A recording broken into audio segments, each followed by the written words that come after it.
He was an old man who fished alone in a skiff in the Gulf Stream, and he had gone 84 days now without taking a fish. In the first 40 days a boy had been with him, but after 40 days without a fish, the boy's parents had told him that the old man was now definitely and finally salao, which is the worst form of unlucky, and the boy had gone at their orders in another boat, which caught 3 good fish the first week. It made the boy sad to see the old man come in each day with his skiff empty, and he always went down to help him carry either the coiled lines or the gaff and harpoon and the sail that was furled around the mast. The sail was patched with flour sacks, and furled it looked like the flag of permanent defeat. The old man was thin and gaunt, with deep wrinkles in the back of his neck. The brown blotches of the benevolent skin cancer the sun brings from its reflection on the tropic sea were on his cheeks. The blotches ran well down the sides of his face, and his hands had the deep creased scars from handling heavy fish on the cords. But none of these scars were fresh. They were as old as erosions in a fishless desert. Everything about him was old, except his eyes, and they were the same color as the sea and were cheerful and undefeated. "Santiago," the boy said to him as they climbed the bank from where the skiff was hauled up, "I could go with you again. We've made some money." The old man had taught the boy to fish, and the boy loved him. "No," the old man said. "You're with a lucky boat. Stay with them." "But remember how you went 87 days without fish, and then we caught big ones every day for 3 weeks?" "I remember," the old man said. "I know you did not leave me because you doubted. It was Papa made me leave. I'm a boy, and I must obey him." "I know," the old man said. "It is quite normal." "He hasn't much faith." "No," the old man said. "But we have, haven't we?" "Yes," the boy said. "Can I offer you a beer on the terrace, and then we'll take the stuff home?" "Why not?" the old man said. "Between fishermen." They sat on the terrace, and many of the fishermen made fun of the old man, and he was not angry. Others of the older fishermen looked at him and were sad. But they did not show it, and they spoke politely about the current and the depths they had drifted their lines at, and the steady good weather, and of what they had seen. The successful fishermen of that day were already in, and had butchered their marlin out, and carried them laid full length across 2 planks, with 2 men staggering at the end of each plank to the fish-house, where they waited for the ice truck to carry them to the market in Havana. Those who had caught sharks had taken them to the shark factory on the other side of the cove, where they were hoisted on a block and tackle, their livers removed, their fins cut off, and their hides skinned out, and their flesh cut into strips for salting.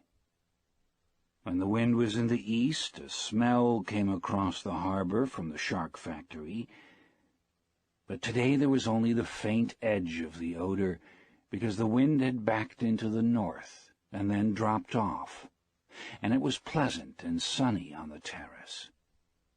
"Santiago," the boy said. "Yes," the old man said. He was holding his glass and thinking of many years ago. "Can I go out to get sardines for you tomorrow?" "No. Go and play baseball. I can still row, and Rogelio will throw the net." "I would like to go. If I cannot fish with you, I'd like to serve in some way."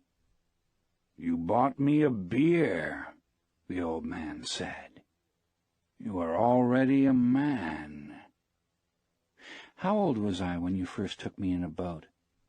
"5. And you nearly were killed when I brought the fish in too green and he nearly tore the boat to pieces. Can you remember?" "I can remember the tails slapping and banging and the thwart breaking and the noise of the clubbing. I can remember you throwing me into the bow where the wet coiled lines were and feeling the whole boat shiver, and the noise of you clubbing him like chopping a tree down, and the sweet blood smell all over me." "Can you really remember that, or did I just tell it to you?" "I remember everything from when we first went together." The old man looked at him with his sunburned, confident, loving eyes. "If you were my boy, I'd take you out and gamble," he said. "But you are your father's and your mother's, and you are in a lucky boat." "May I get the sardines? I know where I can get 4 baits, too." "I have mine left from today. I put them in salt in the box." "Let me get 4 fresh ones." "1," the old man said. His hope and his confidence had never gone, but now they were freshening as when the breeze rises. "2," the boy said. "2," the old man agreed. "You didn't steal them." "I would," the boy said, "but I bought these." "Thank you," the old man said. He was too simple to wonder when he had attained humility, but he knew he had attained it, and he knew it was not disgraceful, and it carried no loss of true pride. "Tomorrow is going to be a good day with this current," he said. "Where are you going?" the boy asked. "Far out to come in when the wind shifts. I want to be out before it is light." "I'll try to get him to work far out," the boy said. "Then if you hook something truly big, we can come to your aid." "He does not like to work too far out." "No," the boy said, "but I will see something that he cannot see, such as a bird working, and get him to come out after dolphin." "Are his eyes that bad?" "He is almost blind." "It is strange," the old man said. "He never went turtling. That is what kills the eyes." "But you went turtling for years off the Mosquito Coast, and your eyes are good." "I am a strange old man." "But are you strong enough now for a truly big fish?" "I think so. And there are many tricks."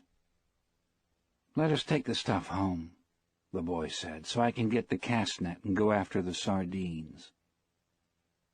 They picked up the gear from the boat.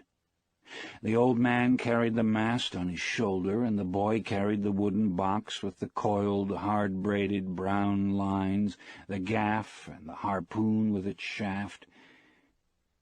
The box with the baits was under the stern of the skiff, along with the club that was used to subdue the big fish when they were brought alongside.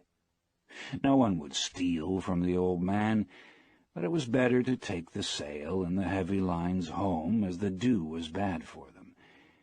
And though he was quite sure no local people would steal from him, the old man thought that a gaff and a harpoon were needless temptations to leave in a boat. They walked up the road together to the old man's shack and went in through its open door. The old man leaned the mast with its wrapped sail against the wall, and the boy put the box and the other gear beside it. The mast was nearly as long as the one room of the shack. The shack was made of the tough bud shields of the royal palm, which are called guano, and in it there was a bed, a table, 1 chair, and a place on the dirt floor to cook with charcoal. On the brown walls of the flattened, overlapping leaves of the sturdy, fibered guano there was a picture in color of the Sacred Heart of Jesus, and another of the Virgin of Cobre. These were relics of his wife. Once there had been a tinted photograph of his wife on the wall, but he had taken it down because it made him too lonely to see it, and it was on the shelf in the corner under his clean shirt. "What do you have to eat?" the boy asked. "A pot of yellow rice with fish. Do you want some?" "No, I will eat at home. Do you want me to make the fire?" "No, I will make it later on, or I may eat the rice cold." "May I take the cast net?" "Of course." There was no cast net, and the boy remembered when they had sold it. But they went through this fiction every day. There was no pot of yellow rice and fish, and the boy knew this too. 85 is a lucky number," the old man said. "How would you like to see me bring one in that dressed out over 1,000 pounds? "I'll get the cast net and go for sardines. Will you sit in the sun in the doorway?" "Yes, I have yesterday's paper, and I will read the baseball." The boy did not know whether yesterday's paper was a fiction, too, but the old man brought it out from under the bed. "Perico gave it to me at the bodega," he explained. "I'll be back when I have the sardines. I'll keep yours and mine together on ice, and we can share them in the morning. When I come back, you can tell me about the baseball." "The Yankees cannot lose." "But I fear the Indians of Cleveland." "Have faith in the Yankees, my son. Think of the great DiMaggio." "I fear both the Tigers of Detroit and the Indians of Cleveland." "Be careful, or you will fear even the Reds of Cincinnati and the White Sox of Chicago." "You study it and tell me when I come back." "Do you think we should buy a terminal of the lottery with an 85? Tomorrow is the 85th day." "We can do that," the boy said. "But what about the 87 of your great record?" "It could not happen twice. Do you think you can find an 85? "I can order one." "One sheet. That's $2.50. Who can we borrow that from?" "That's easy. I can always borrow $2.50. "I think perhaps I can, too. But I try not to borrow. First you borrow, then you beg." "Keep warm, old man," the boy said. "Remember, we're in September." "The month when the great fish come," the old man said. "Anyone can be a fisherman in May." "I go now for the sardines," the boy said. When the boy came back, the old man was asleep in the chair, and the sun was down. The boy took the old army blanket off the bed and spread it over the back of the chair and over the old man's shoulders.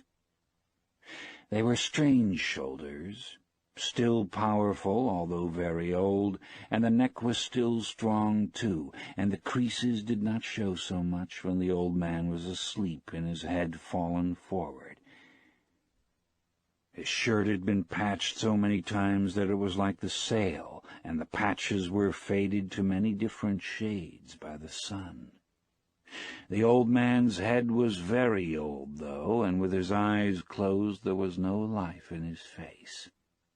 The newspaper lay across his knees, and the weight of his arm held it there in the evening breeze. He was barefooted. The boy left him there, and when he came back the old man was still asleep. "Wake up, old man," the boy said, and put his hand on one of the old man's knees. The old man opened his eyes, and for a moment he was coming back from a long way away. Then he smiled. "What have you got?" he asked. "Supper," said the boy. "We're going to have supper." "I'm not very hungry." "Come on and eat. You can't fish and not eat." "I have." the old man said, getting up and taking the newspaper and folding it. Then he started to fold the blanket. "Keep the blanket around you," the boy said. "You'll not fish without eating while I'm alive." "Then live a long time and take care of yourself," the old man said. "What are we eating?" "Black beans and rice, fried bananas, and some stew." The boy had brought them in a 2-decker metal container from the terrace. The 2 sets of knives and forks and spoons were in his pocket, with a paper napkin wrapped around each set. "Who gave this to you?" "Martin, the owner." "I must thank him." "I thanked him already," the boy said. "You don't need to thank him." "I'll give him the belly meat of a big fish," the old man said. "Has he done this for us more than once?" "I think so." "I must give him something more than the belly meat, then. He is very thoughtful for us." "He sent 2 beers."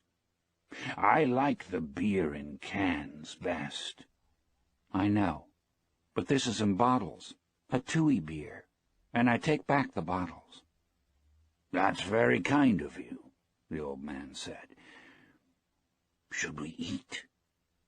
"I've been asking you to," the boy told him gently. "I have not wished to open the container until you are ready." "I'm ready now," the old man said. "I only needed time to wash." Where did you wash? The boy thought. The village water supply was 2 streets down the road. I must have water here for him, the boy thought, and soap and a good towel. Why am I so thoughtless? I must get him another shirt, and a jacket for the winter, and some sort of shoes, and another blanket. "Your stew is excellent," the old man said. "Tell me about the baseball," the boy asked him. "In the American League it is the Yankees, as I said," the old man said happily. "They lost today," the boy told him. "That means nothing. The great DiMaggio is himself again." "They have other men on the team." "Naturally, but he makes the difference. In the other league between Brooklyn and Philadelphia, I must take Brooklyn. But then I think of Dick Sisler and those great drives in the old park." "There was nothing ever like them. He hits the longest ball I have ever seen." "Do you remember when he used to come to the terrace? I wanted to take him fishing, but I was too timid to ask him. Then I asked you to ask him, and you were too timid." "I know. It was a great mistake. He might have gone with us. Then we would have that for all of our lives." "I would like to take the great DiMaggio fishing," the old man said. "They say his father was a fisherman. Maybe he was as poor as we are and would understand." "The great Sizzler's father was never poor, and he, the father, was playing in the big leagues when he was my age." "When I was your age, I was before the mast on a square-rigged ship that ran to Africa, and I have seen lions on the beaches in the evening." "I know, you told me." "Should we talk about Africa or about baseball?" "Baseball, I think," the boy said. "Tell me about the great John J. McGraw." He said Hota for J. "He used to come to the terrace sometimes, too, in the older days, but he was rough and harsh-spoken and difficult when he was drinking. His mind was on horses as well as baseball. At least, he carried lists of horses at all times in his pocket and frequently spoke the names of horses on the telephone." "He was a great manager," the boy said. "My father thinks he was the greatest." "Because he came here the most times," the old man said. "If de Rocher had continued to come here each year, your father would think him the greatest manager." "Who is the greatest manager, really, Luque or Mike Gonzalez?" I think they are equal. And the best fisherman is you. No, I know others better. Keva, the boy said, there are many good fishermen, and some great ones, but there is only you. Thank you. You make me happy. I hope no fish will come along so great that he will prove us wrong. There is no such fish, if you are still strong as you say. I may not be as strong as I think, the old man said, but I know many tricks, and I have resolution. You ought to go to bed now so that you will be fresh in the morning. I will take the things back to the terrace. Good night, then. I will wake you in the morning. You're my alarm clock, the boy said. Age is my alarm clock, the old man said. Why do old men wake so early? Is it to have one longer day? I don't know, the boy said. All I know is that young boys sleep late and hard. I can remember it, the old man said. I'll waken you in time. I do not like for him to waken me. It is as though I were inferior. I know.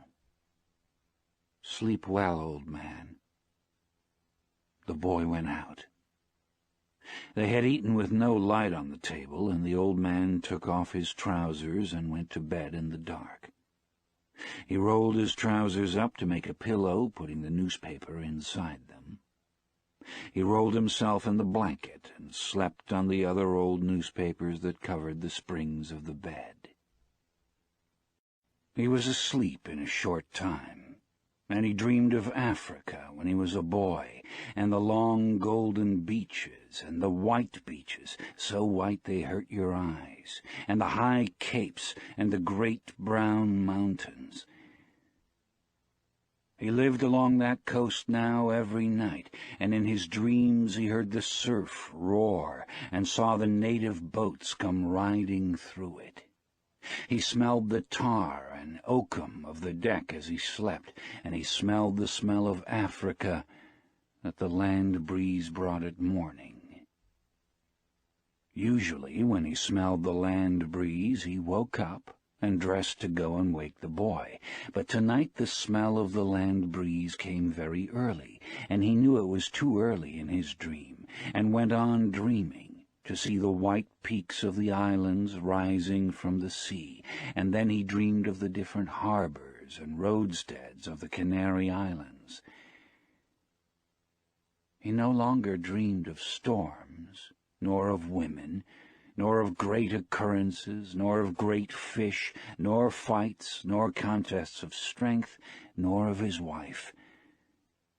He only dreamed of places now, and of the lions on the beach.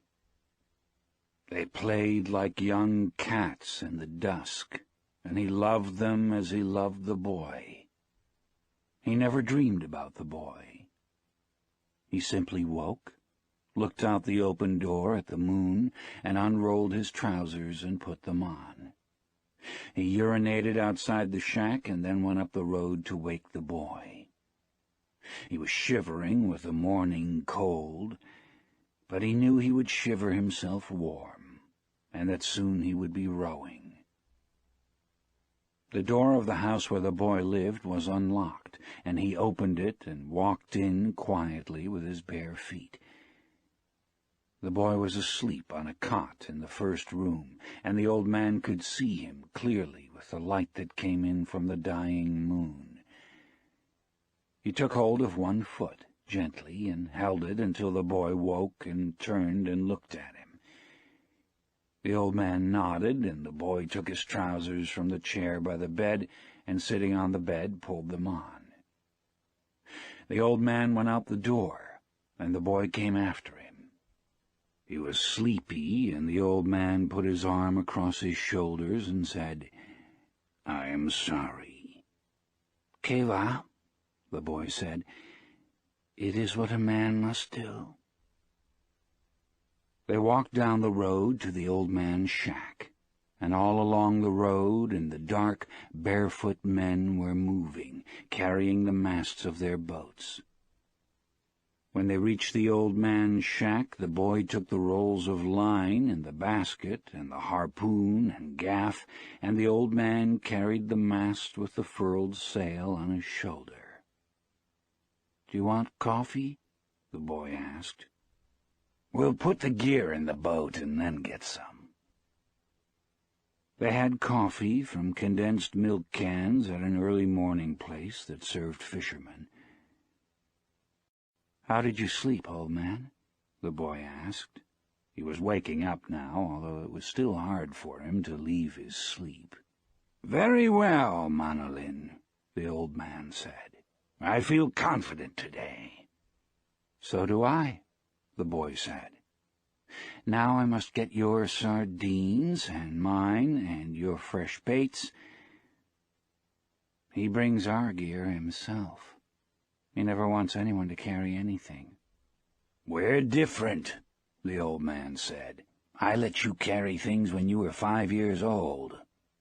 "I know it," the boy said. "I'll be right back. Have another coffee. We have credit here." He walked off barefooted on the coral rocks to the ice house where the baits were stored. The old man drank his coffee slowly. It was all he would have all day, and he knew that he should take it.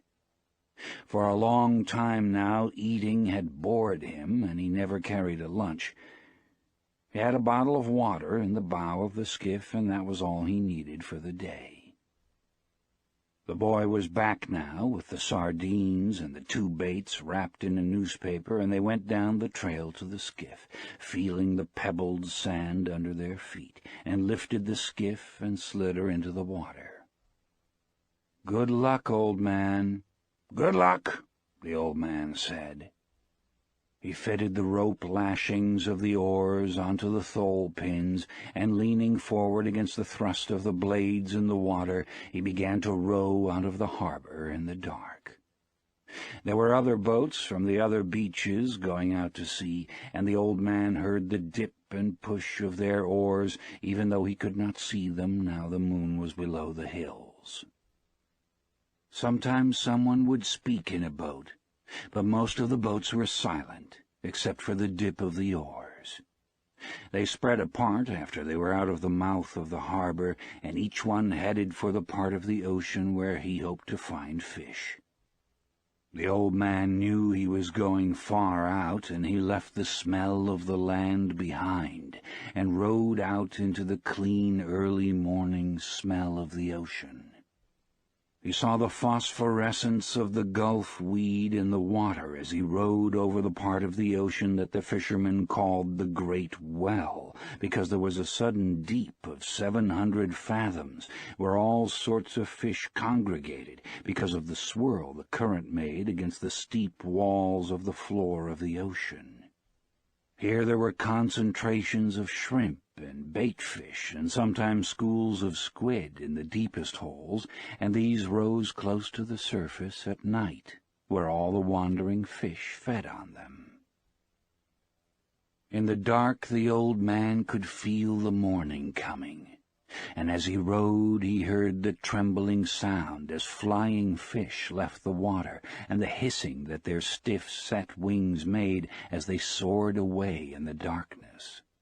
He was very fond of flying fish, as they were his principal friends on the ocean.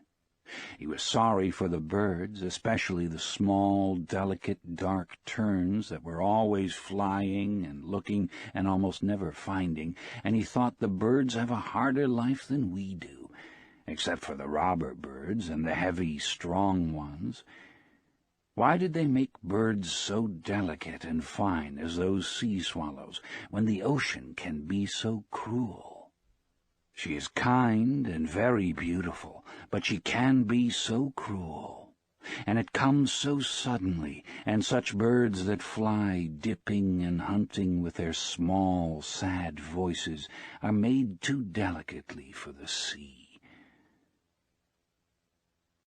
He always thought of the sea as la mar, which is what people call her in Spanish when they love her. Sometimes those who love her say bad things of her, but they are always said as though she were a woman. Some of the younger fishermen, those who used buoys as floats for their lines and had motor boats bought when the shark livers had brought much money, spoke of her as El Mar, which is masculine. They spoke of her as a contestant, or a place, or even an enemy. But the old man always thought of her as feminine, and as something that gave or withheld great favors. And if she did wild or wicked things, it was because she could not help them. The moon affects her as it does a woman, he thought. He was rowing steadily, and it was no effort for him, since he kept well within his speed, and the surface of the ocean was flat except for the occasional swirls of the current. He was letting the current do a third of the work, and as it started to be light, he saw he was already further out than he had hoped to be at this hour. "I worked the deep wells for a week and did nothing," he thought. "Today I'll work out where the schools of Benito and Albacore are, and maybe there will be a big one with them." Before it was really light, he had his baits out and was drifting with the current. One bait was down 40 fathoms. The second was at 75, and the third and fourth were down in the blue water at 100 and 125 fathoms. Each bait hung head down, with the shank of the hook inside the bait-fish, tied and sewed solid, and all the projecting part of the hook, the curve, and the point was covered with fresh sardines. Each sardine was hooked through both eyes, so that they made a half garland on the projecting steel. There was no part of the hook that a great fish could feel, which was not sweet-smelling and good-tasting.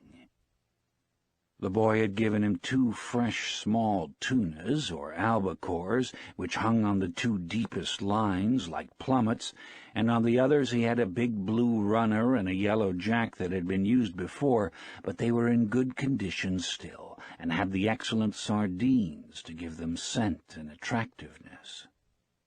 Each line, as thick around as a big pencil, was looped onto a green sapped stick, so that any pull or touch on the bait would make the stick dip, and each line had 2 40-fathom coils, which could be made fast to the other spare coils, so that if it were necessary, a fish could take out over 300 fathoms of line. Now the man watched the dip of the 3 sticks over the side of the skiff, and rowed gently to keep the line straight up and down and at their proper depths. It was quite light, and any moment now the sun would rise. The sun rose thinly from the sea, and the old man could see the other boats, low on the water and well in toward the shore, spread out across the current. Then the sun was brighter, and the glare came on the water, and then, as it rose clear, the flat sea sent it back at his eyes, so that it hurt sharply, and he rowed without looking into it.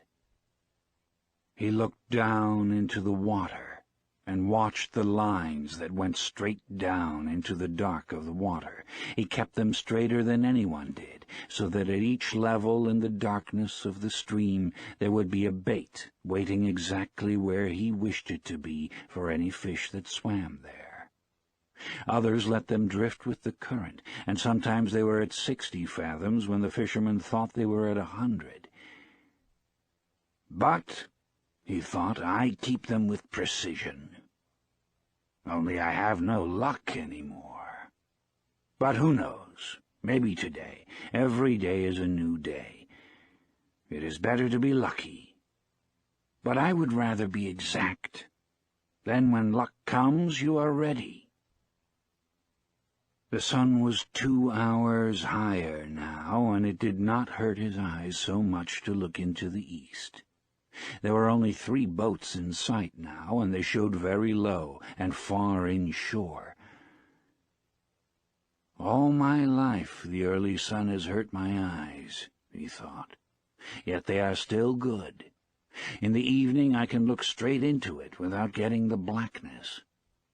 It has more force in the evening, too, but in the morning it is painful." Just then he saw a man-of-war bird with his long black wings circling in the sky ahead of him.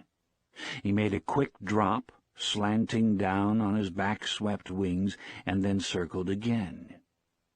"He's got something," the old man said aloud. "He's not just looking." He rode slowly and steadily toward where the bird was circling. He did not hurry, and he kept his lines straight up and down.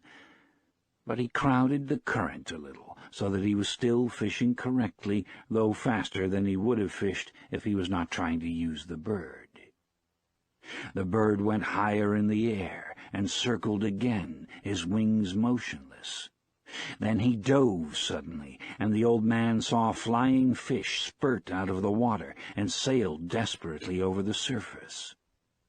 "Dolphin," the old man said aloud. "Big dolphin." He shipped his oars and brought a small line from under the bow. It had a wire leader and a medium-sized hook, and he baited it with one of the sardines. He let it go over the side and then made it fast to a ring-bolt in the stern. Then he baited another line and left it coiled in the shade of the bow.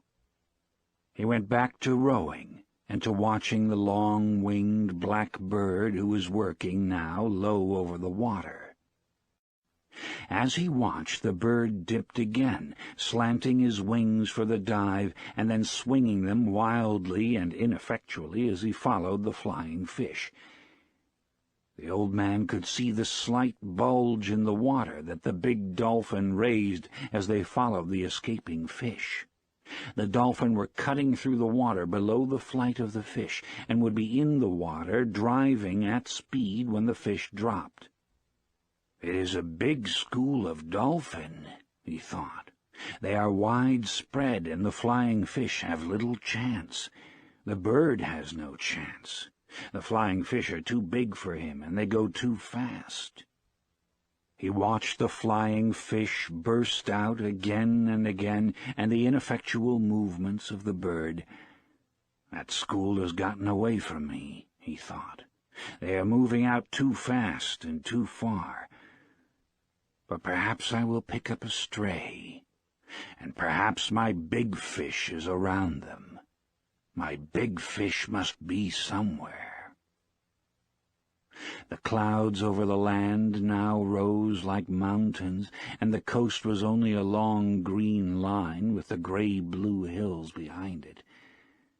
The water was a dark blue now, so dark that it was almost purple. As he looked down into it, he saw the red sifting of the plankton in the dark water, and the strange light the sun made now. He watched his lines to see them go straight down, out of sight, into the water, and he was happy to see so much plankton, because it meant fish. The strange light the sun made in the water, now that the sun was higher, meant good weather, and so did the shape of the clouds over the land.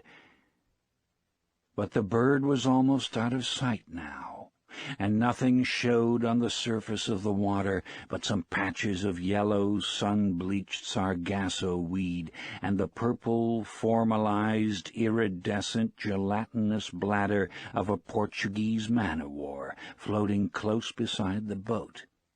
It turned on its side and then righted itself. It floated cheerfully as a bubble, with its long, deadly purple filaments trailing a yard behind it in the water. "Agua mala," the man said. "You whore." From where he swung lightly against his oars, he looked down into the water and saw the tiny fish that were colored like the trailing filaments and swam between them and under the small shade the bubble made as it drifted.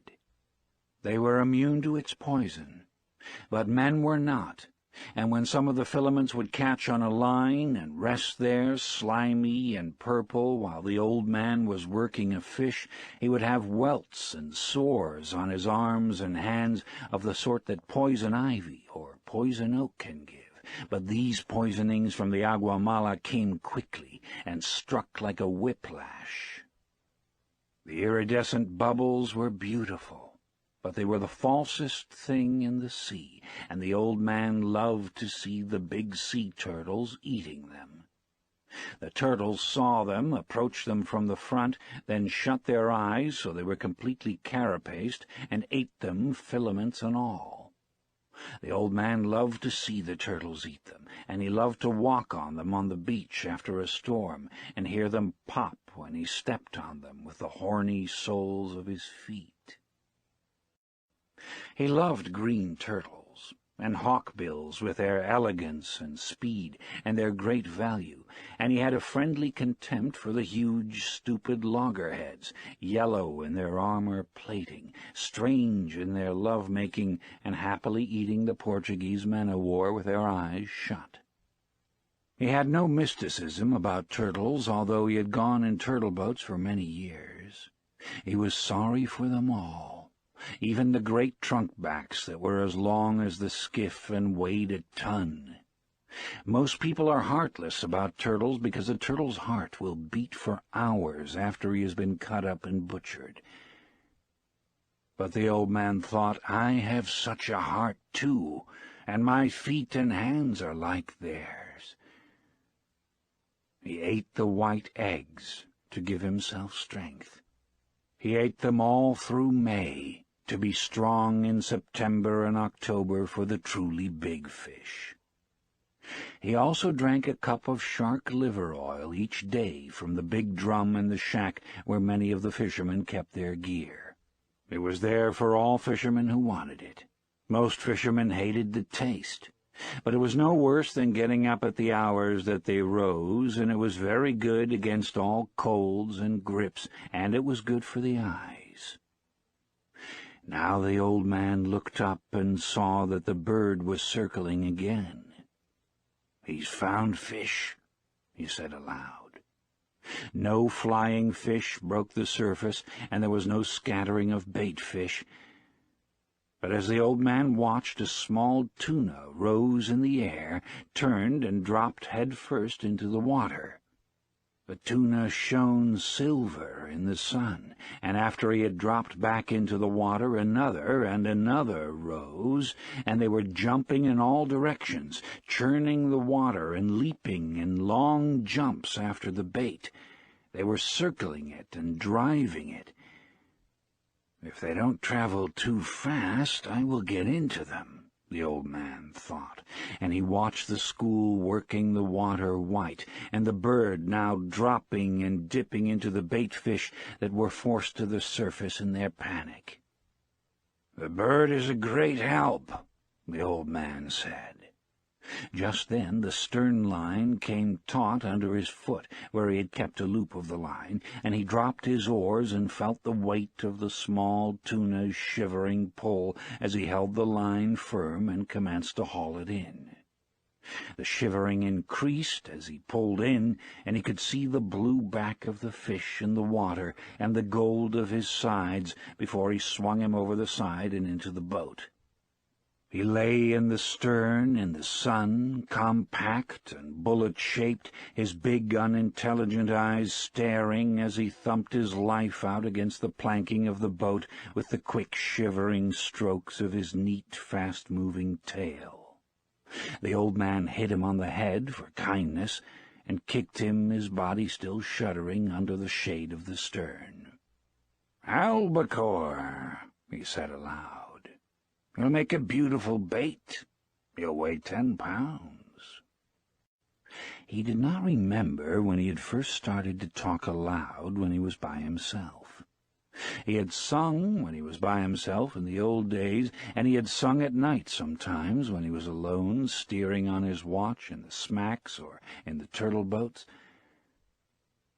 He had probably started to talk aloud when alone, when the boy had left. But he did not remember. When he and the boy fished together, they usually spoke only when it was necessary. They talked at night or when they were storm-bound by bad weather. It was considered a virtue not to talk unnecessarily at sea, and the old man had always considered it so and respected it.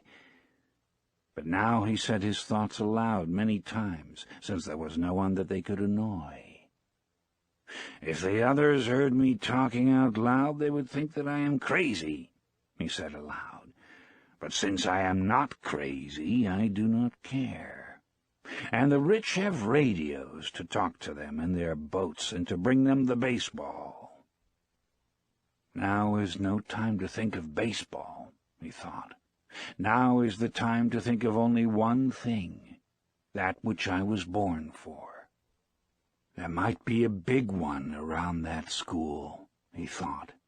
I picked up only a straggler from the albacore that we're feeding, but they are working far out and fast. Everything that shows on the surface today travels very fast and to the northeast. Can that be the time of day? Or is it some sign of weather that I do not know? He could not see the green of the shore now, but only the tops of the blue hills that showed white as though they were snow-capped, and the clouds that looked like high snow mountains above them. The sea was very dark, and the light made prisms in the water. The myriad flecks of the plankton were annulled now by the high sun, and it was only the great deep prisms in the blue water that the old man saw now, with his lines going straight down into the water that was a mile deep. The tuna, the fisherman called all the fish of that species tuna, and only distinguished among them by their proper names when they came to sell them or to trade them for baits, were down again. The sun was hot now, and the old man felt it on the back of his neck and felt the sweat trickle down his back as he rowed. I could just drift, he thought, and sleep, and put a bight of line around my toe to wake me. But today is 85 days, and I should fish the day well.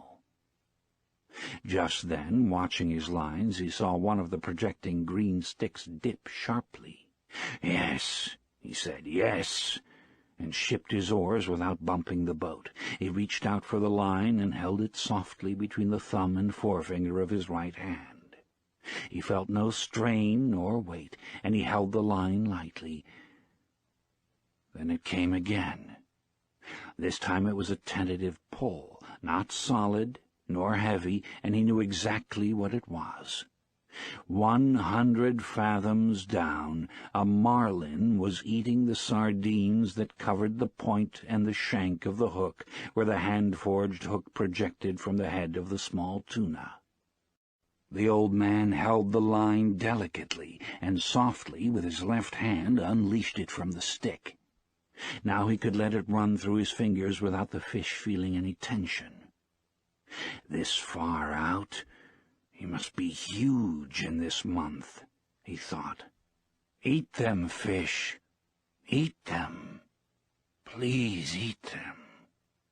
How fresh they are, and you down there 600 feet in that cold water in the dark. Make another turn in the dark and come back and eat them. He felt the light, delicate pulling, and then a harder pull, when a sardine's head must have been more difficult to break from the hook. Then there was nothing.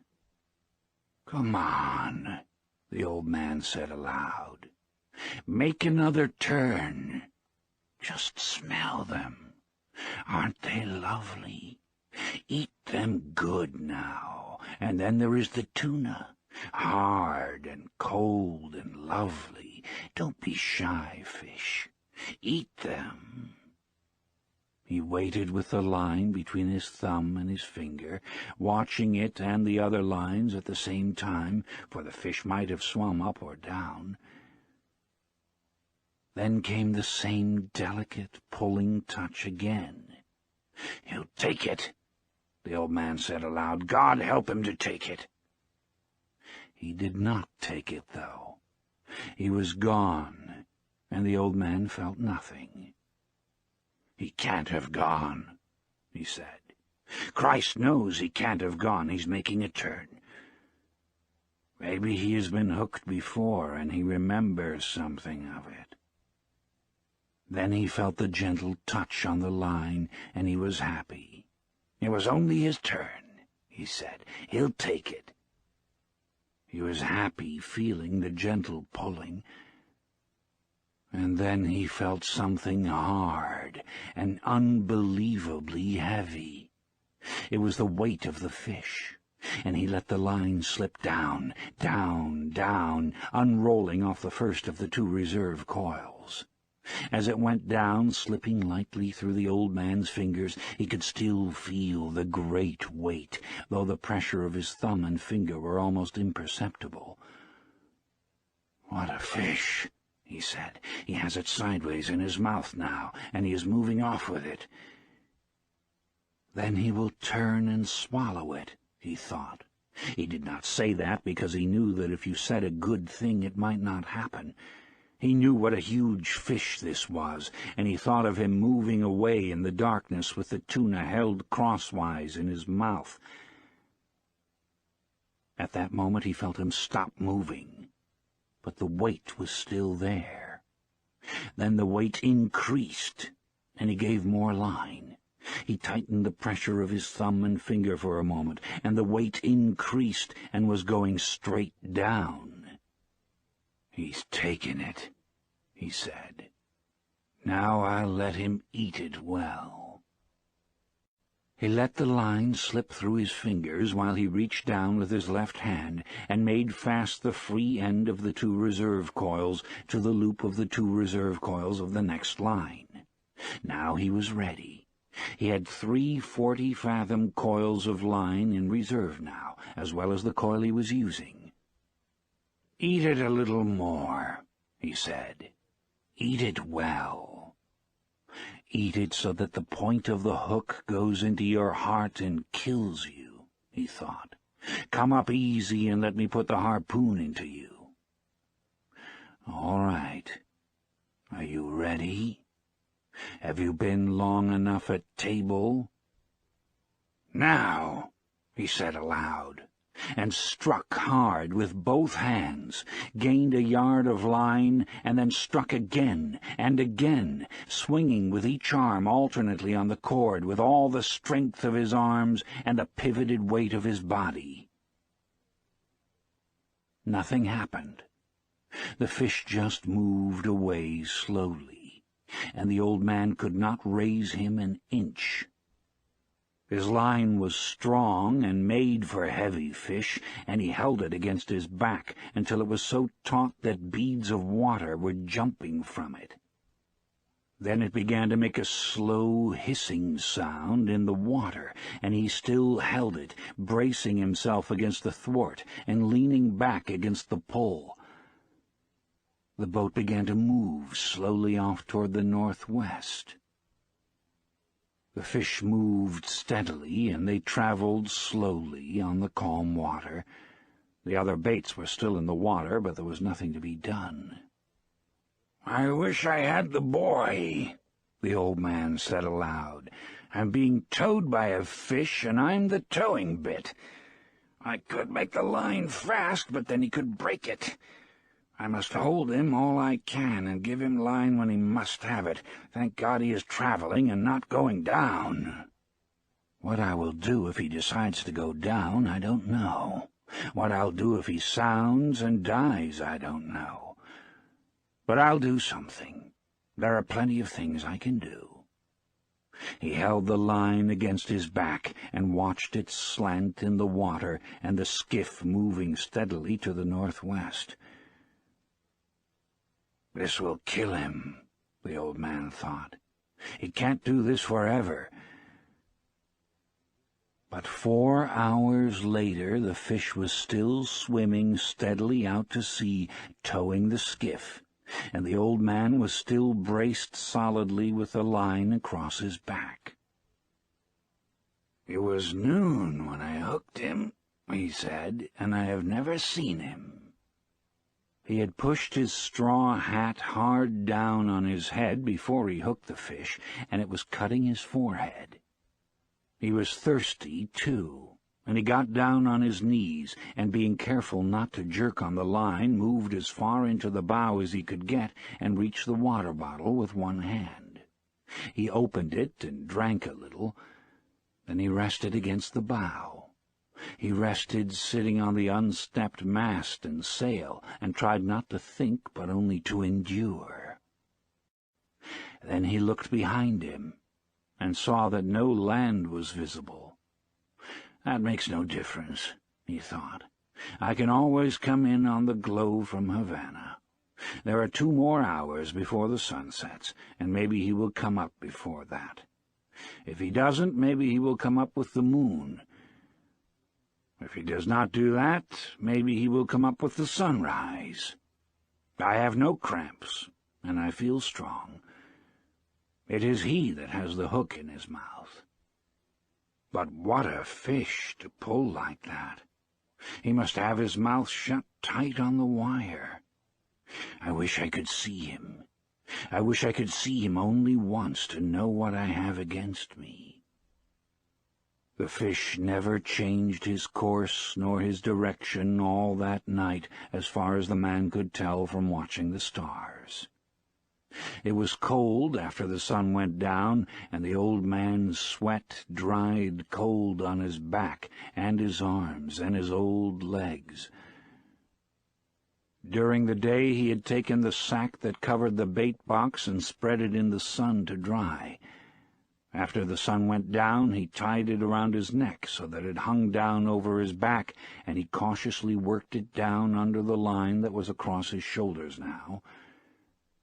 The sack cushioned the line, and he had found a way of leaning forward against the bow so that he was almost comfortable. The position actually was only somewhat less intolerable, but he thought of it as almost comfortable. "I can do nothing with him, and he can do nothing with me," he thought, "not as long as he keeps this up." Once he stood up and urinated over the side of the skiff and looked at the stars and checked his course. The line showed like a phosphorescent streak in the water straight out from his shoulders. They were moving more slowly now, and the glow of Havana was not so strong, so that he knew the current must be carrying them to the eastward. "If I lose the glare of Havana, we must be going more to the eastward," he thought. "For if the fish's course held true, I must see it for many more hours. I wonder how the baseball came out in the Grand Leagues today," he thought. "It would be wonderful to do this with a radio." Then he thought, "Think of it always. Think of what you are doing. You must do nothing stupid." Then he said aloud, "I wish I had the boy to help me and to see this." No one should be alone in their old age, he thought, but it is unavoidable. I must remember to eat the tuna before he spoils in order to keep strong. Remember, no matter how little you want to, that you must eat him in the morning. Remember, he said to himself. During the night 2 porpoises came around the boat, and he could hear them rolling and blowing. He could tell the difference between the blowing noise the male made and the sighing blow of the female. "They are good," he said. "They play and make jokes and love one another. They are our brothers, like the flying fish." Then he began to pity the great fish that he had hooked. "He is wonderful and strange, and who knows how old he is," he thought. "Never have I had such a strong fish, nor one who acted so strangely. Perhaps he is too wise to jump.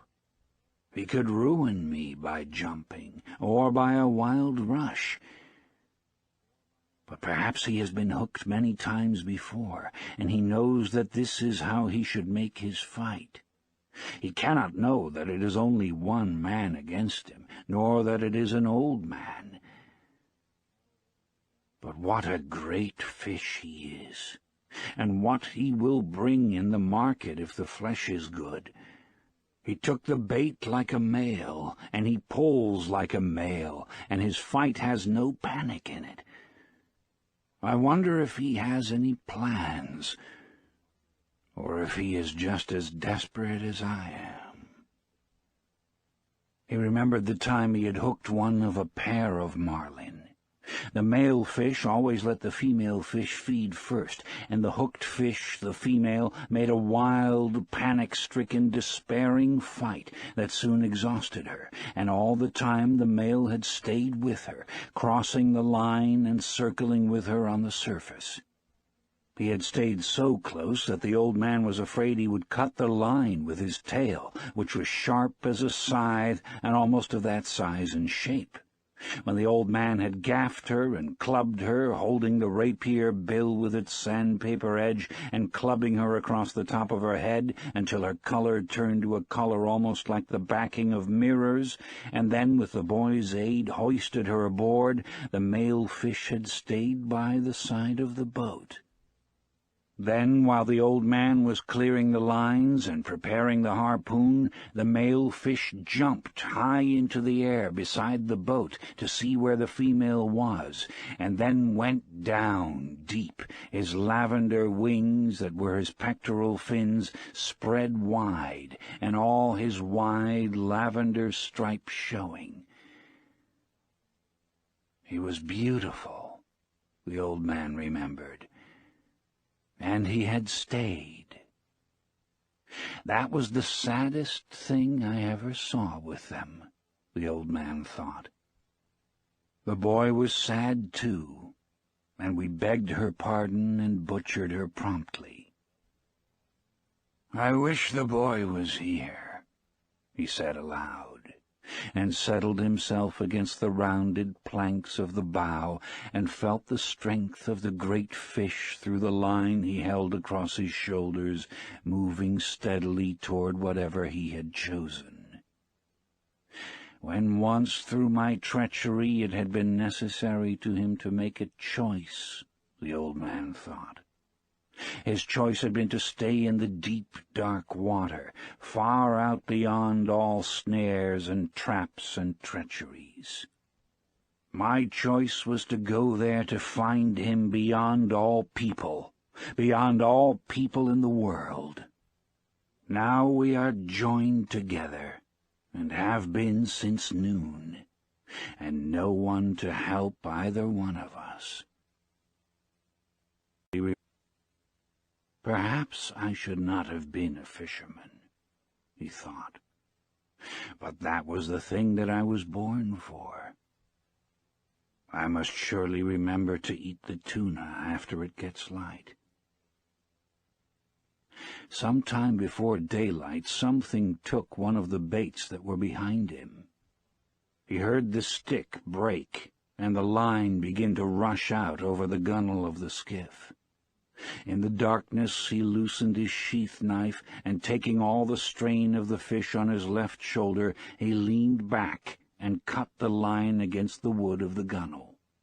Then he cut the other line closest to him, and in the dark made the loose ends of the reserve coils fast. He worked skillfully with the one hand, and put his foot on the coils to hold them as he drew his knots tight. Now he had 6 reserve coils of line. There were 2 from each bait he had severed, and the 2 from the bait the fish had taken, and they were all connected. After it is light, he thought, I will work back to the 40-fathom bait and cut it away too, and link up the reserve coils. I will have lost 200 fathoms of good Catalan cardel, and the hooks and leaders. That can be replaced. But who replaces this fish if I hook some fish and it cuts him off? I don't know what that fish was that took the bait just now. It could have been a marlin, or a broadbill, or a shark. I never felt him. I had to get rid of him too fast. Aloud he said, "I wish I had the boy." "But you haven't got the boy," he thought.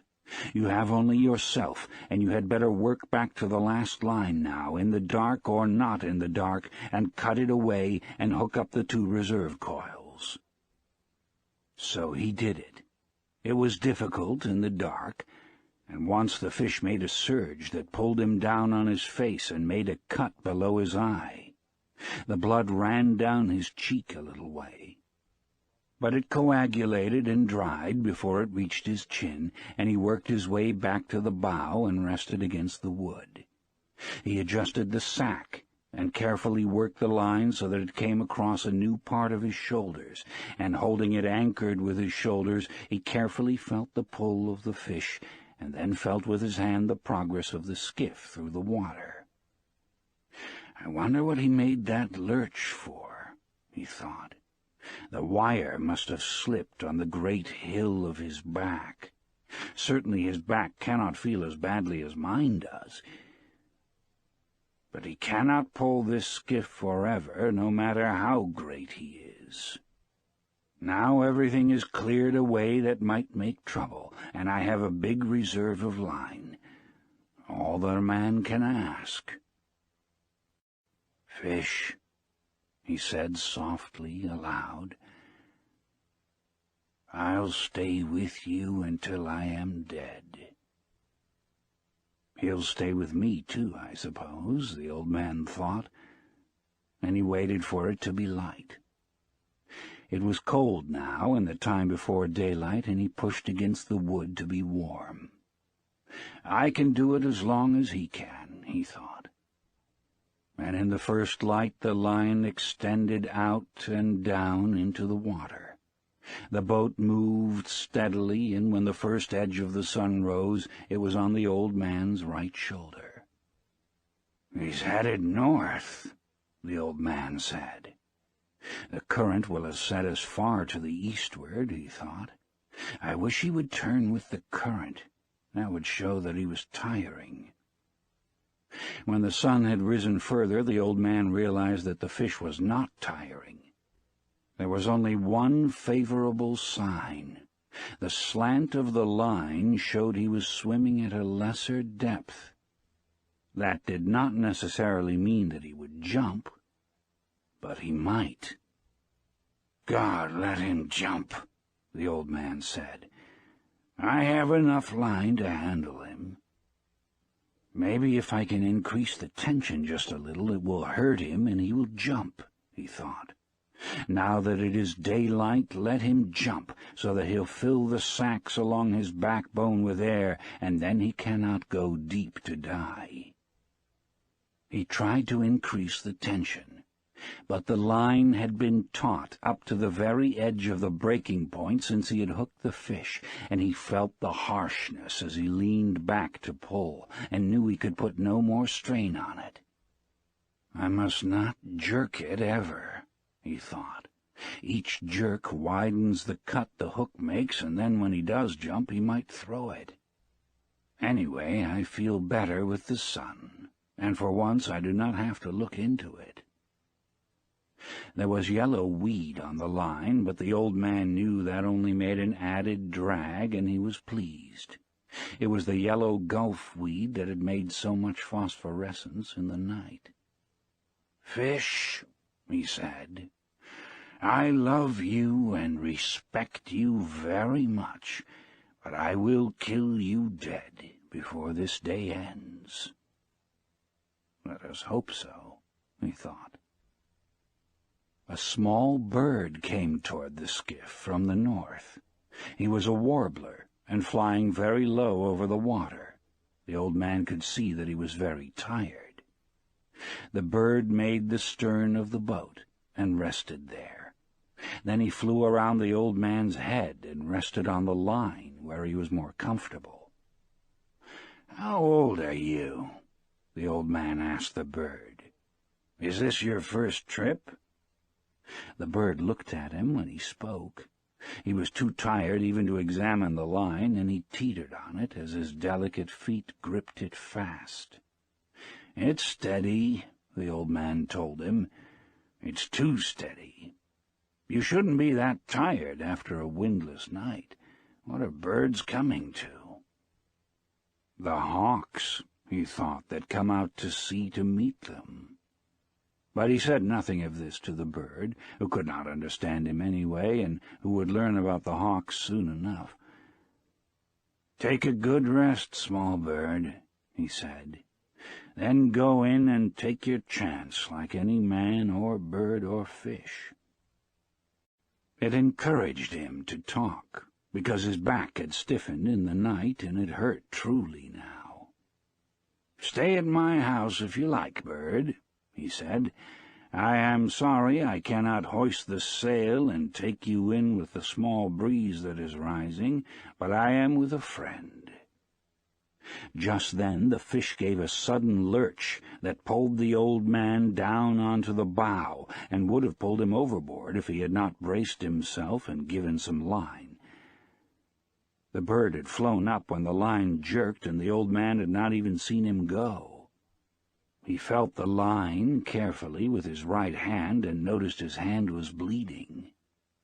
"Something hurt him, then," he said aloud, and pulled back on the line to see if he could turn the fish. But when he was touching the breaking point, he held steady and settled back against the strain of the line. "You're feeling it now, fish," he said, "and so, God knows, am I." He looked around for the bird now, because he would have liked him for company. The bird was gone. "You did not stay long," the man thought, "but it is rougher where you are going until you make the shore. How did I let the fish cut me with that one quick pull he made? I must be getting very stupid. Or perhaps I was looking at the small bird and thinking of him. Now I will pay attention to my work, and then I must eat the tuna so that I will not have a failure of strength. I wish the boy were here and that I had some salt," he said aloud. Shifting the weight of the line to his left shoulder and kneeling carefully, he washed his hand in the ocean and held it there submerged for more than a minute, watching the blood trail away and the steady movement of the water against his hand as the boat moved. "He has slowed much," he said. The old man would have liked to keep his hand in the salt water longer, but he was afraid of another sudden lurch by the fish, and he stood up and braced himself and held his hand up against the sun. It was only a line burn that had cut his flesh, but it was in the working part of his hand. He knew he would need his hands before this was over, and he did not like to be cut before it started. "Now," he said, when his hand had dried, "I must eat the small tuna. I can reach him with the gaff and eat him here in comfort." He knelt down and found the tuna under the stern with the gaff and drew it toward him, keeping it clear of the coiled lines. Holding the line with his left shoulder again and bracing on his left hand and arm, he took the tuna off the gaff hook and put the gaff back in place. He put one knee on the fish and cut strips of dark red meat longitudinally from the back of the head to the tail.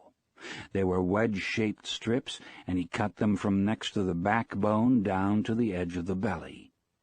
When he had cut 6 strips, he spread them out on the wood of the bow, wiped his knife on his trousers, and lifted the carcass of the bonito by the tail and dropped it overboard.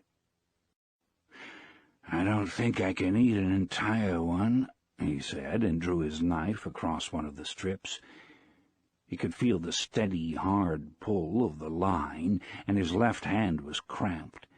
It drew up tight on the heavy cord, and he looked at it in disgust. "What kind of a hand is that?" he said. "Cramp, then, if you want. Make yourself into a claw. It will do you no good." "Come on," he thought, and looked down into the dark water at the slant of the line. "Eat it now, and it will strengthen the hand. It is not the hand's fault, and you have been many hours with the fish. But you can stay with him forever. Eat the bonito now." He picked up a piece and put it in his mouth and chewed it slowly. It was not unpleasant. Chew it well, he thought, and get all the juices. It would not be bad to eat with a little lime, or with lemon, or with salt. "How do you feel, hand?" he asked the cramped hand that was almost as stiff as rigor mortis. "I'll eat some more for you." He ate the other part of the piece that he had cut in two. He chewed it carefully and then spat out the skin. "How does it go, hand? Or is it too early to know?" He took another full piece and chewed it. "It is a strong, full-blooded fish," he thought. "I was lucky to get him instead of dolphin. Dolphin is too sweet. This is hardly sweet at all, and all the strength is still in it. There is no sense in being anything but practical, though," he thought. "I wish I had some salt. And I do not know whether the sun will rot or dry what is left, so I had better eat it all, although I am not hungry. The fish is calm and steady. I will eat it all, and then I will be ready." "Be patient, hand," he said. "I do this for you." "I wish I could feed the fish," he thought. "He is my brother. But I must kill him, and keep strong to do it." Slowly and conscientiously he ate all of the wedge-shaped strips of fish.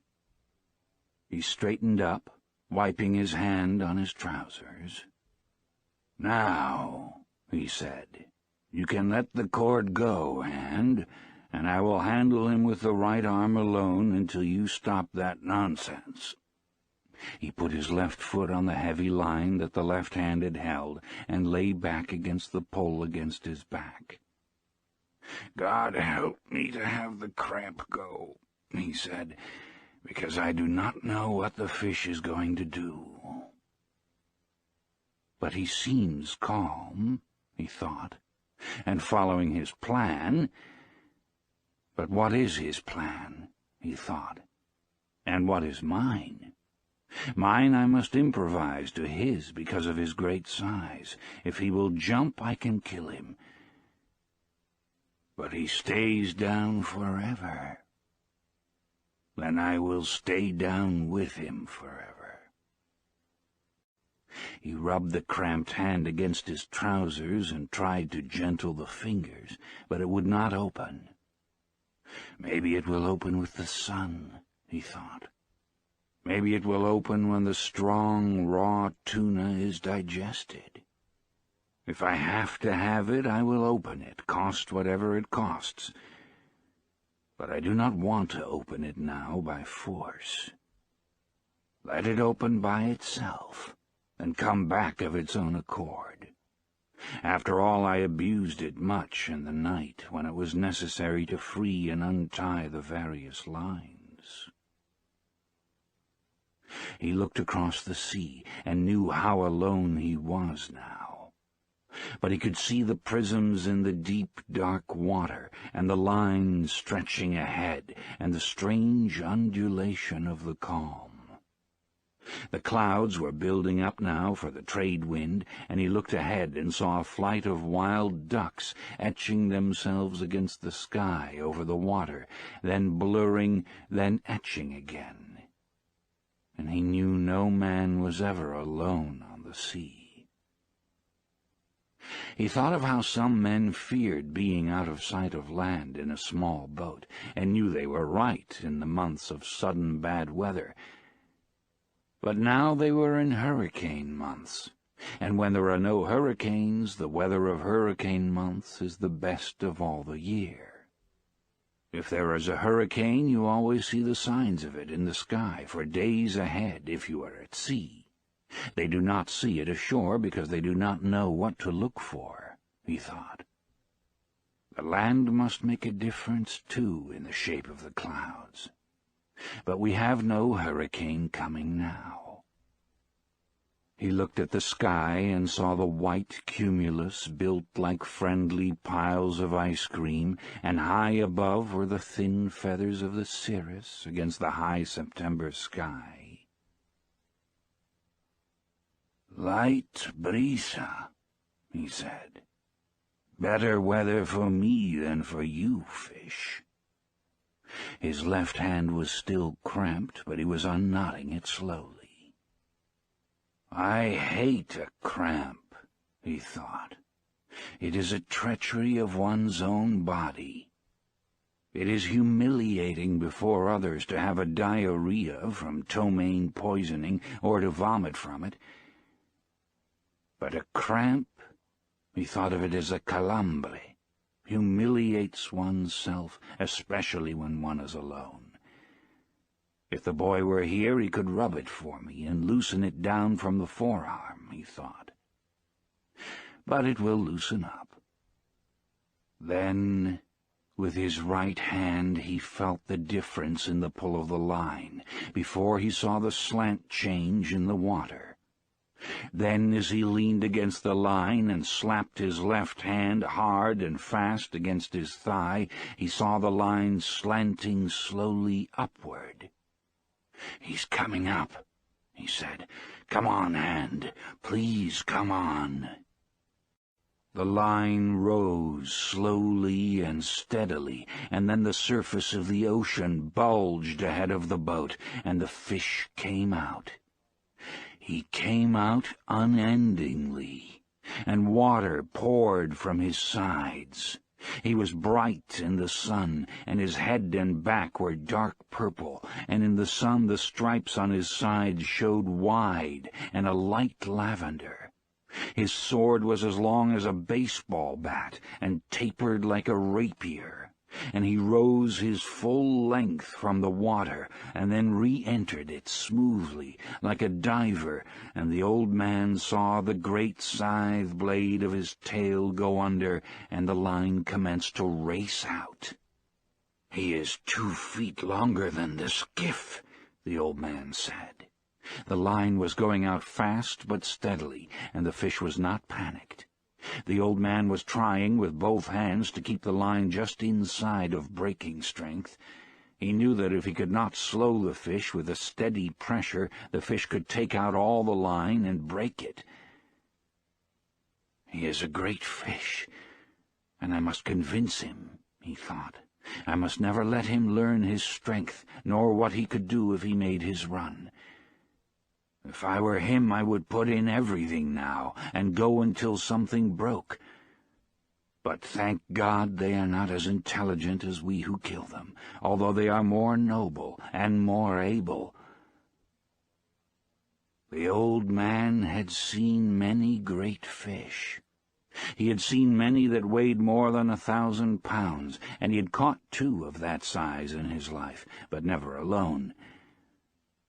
Now, alone and out of sight of land, he was fast to the biggest fish that he had ever seen, and bigger than he had ever heard of, and his left hand was still as tight as the gripped claws of an eagle. "It will uncramp, though," he thought. "Surely it will uncramp to help my right hand. There are 3 things that are brothers, the fish and my 2 hands. It must uncramp. It is unworthy of it to be cramped." The fish had slowed again and was going at his usual pace. "I wonder why he jumped," the old man thought. "He jumped almost as though to show me how big he was. I know now, anyway," he thought. "I wish I could show him what sort of man I am. But then he would see the cramped hand. Let him think I am more man than I am, and I will be so.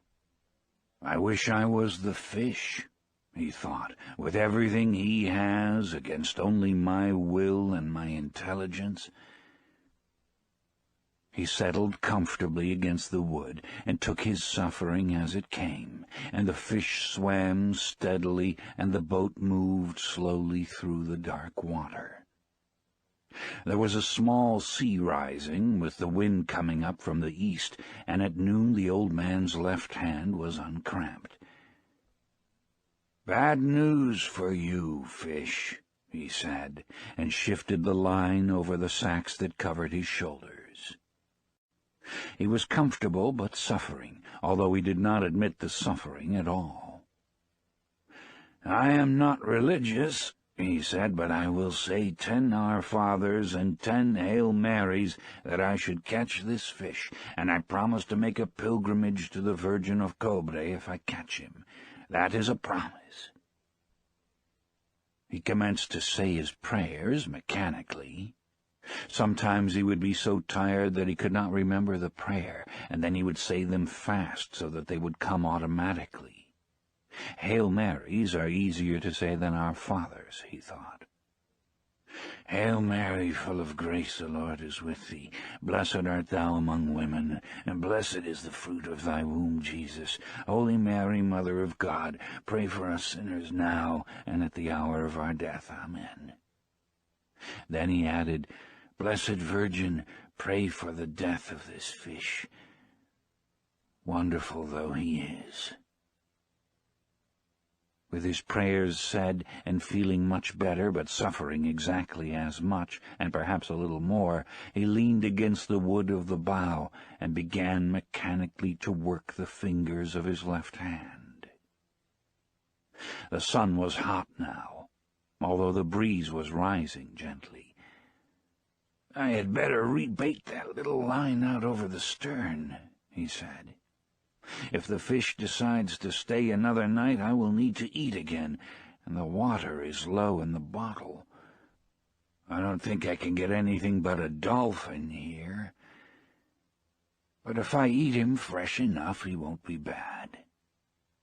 I wish a flying fish would come on board tonight, but I have no light to attract them. A flying fish is excellent to eat raw, and I would not have to cut him up. I must save all my strength now. Christ, I did not know he was so big." "I'll kill him, though," he said, "in all his greatness and his glory. Although it is unjust," he thought, "but I will show him what a man can do and what a man endures." "I told the boy I was a strange old man," he said. "Now is when I must prove it." The 1,000 times that he had proved it meant nothing. Now he was proving it again. Each time was a new time, and he never thought about the past when he was doing it. "I wish he'd sleep, and I could sleep and dream about the lions," he thought. "Why are the lions the main thing that is left?" "Don't think, old man," he said to himself. "Rest gently now against the wood and think of nothing. He is working. Work as little as you can." It was getting into the afternoon, and the boat still moved slowly and steadily. But there was an added drag now from the easterly breeze, and the old man rowed gently with the small sea, and the hurt of the cord across his back came to him easily and smoothly. Once in the afternoon the line started to rise again, but the fish only continued to swim at a slightly higher level. The sun was on the old man's left arm and shoulder and on his back, so he knew the fish had turned east of north. Now that he had seen him once, he could picture the fish swimming in the water, with his purple pectoral fins set wide as wings and the great erect tail slicing through the dark. "I wonder how much he sees at that depth," the old man thought. His eye is huge, and a horse with much less eye can see in the dark. Once I could see quite well in the dark. Not in the absolute dark, but almost as a cat sees. The sun and his steady movement of his fingers had uncramped his left hand now completely, and he began to shift more of the strain to it, and he shrugged the muscles of his back to shift the hurt of the cord a little. "If you're not tired, Fish," he said aloud, "you must be very strange." He felt very tired now, and he knew the night would come soon, and he tried to think of other things. He thought of the big leagues. To him they were the Gran Ligas, and he knew that the Yankees of New York were playing the Tigres of Detroit. "This is the second day now that I do not know the result of the Juegos," he thought. "But I must have confidence. And I must be worthy of the great DiMaggio, who does all things perfectly, even with the pain of the bone spur in his heel." What is a bone spur? He asked himself. Una espuela de hueso. We do not have them. Can it be as painful as the spur of a fighting cock in one's heel?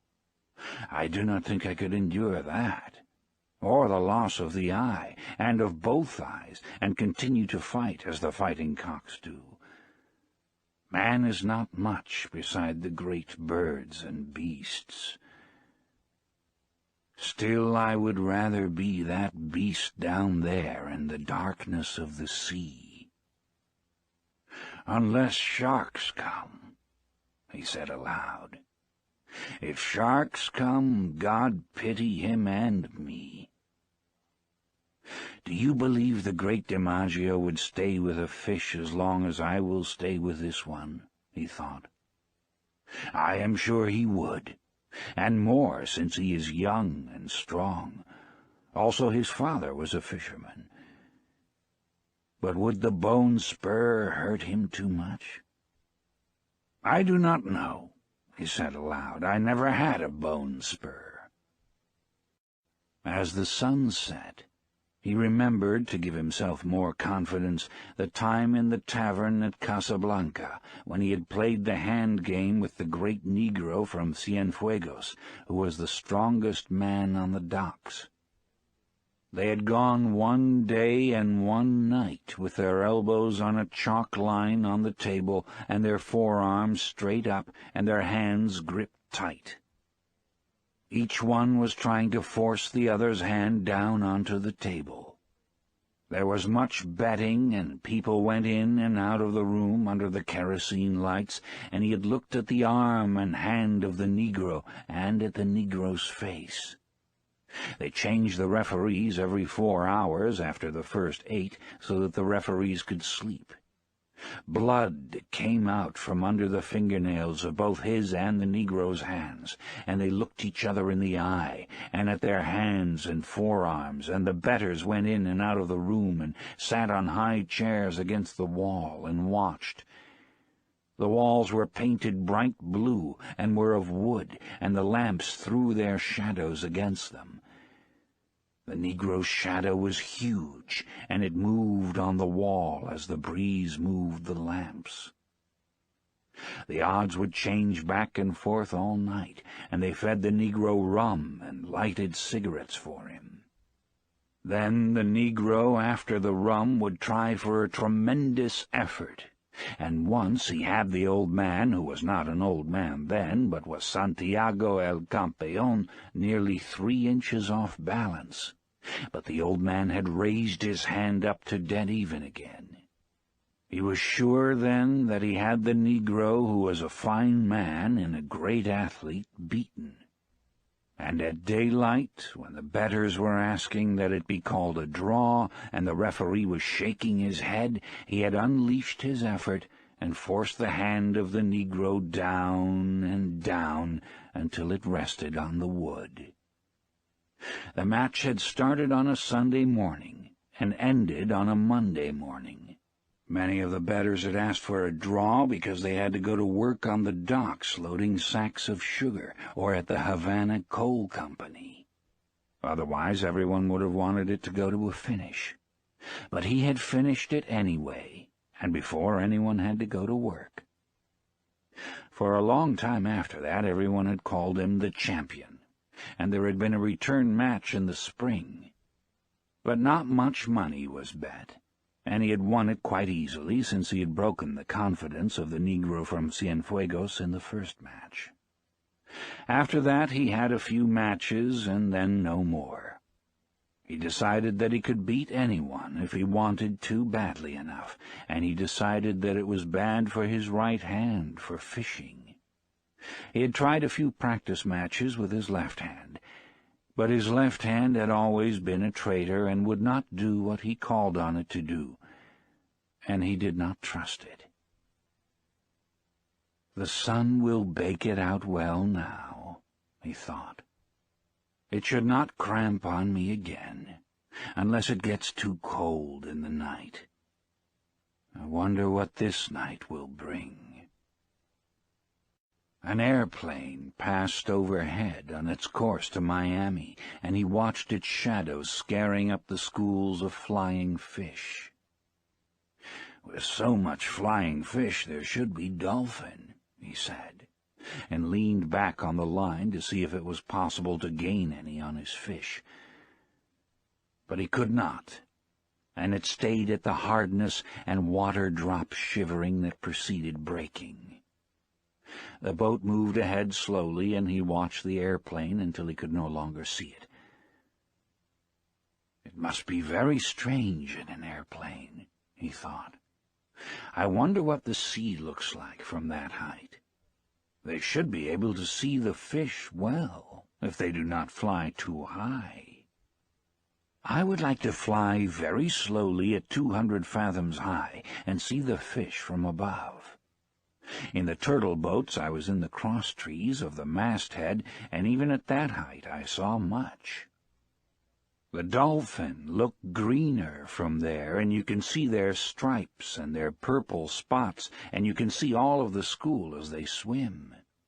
Why is it that all the fast-moving fish of the dark current have purple backs, and usually purple stripes or spots? The dolphin looks green, of course, because he is really golden, but when he comes to feed, truly hungry, purple stripes show on his sides, as on a marlin.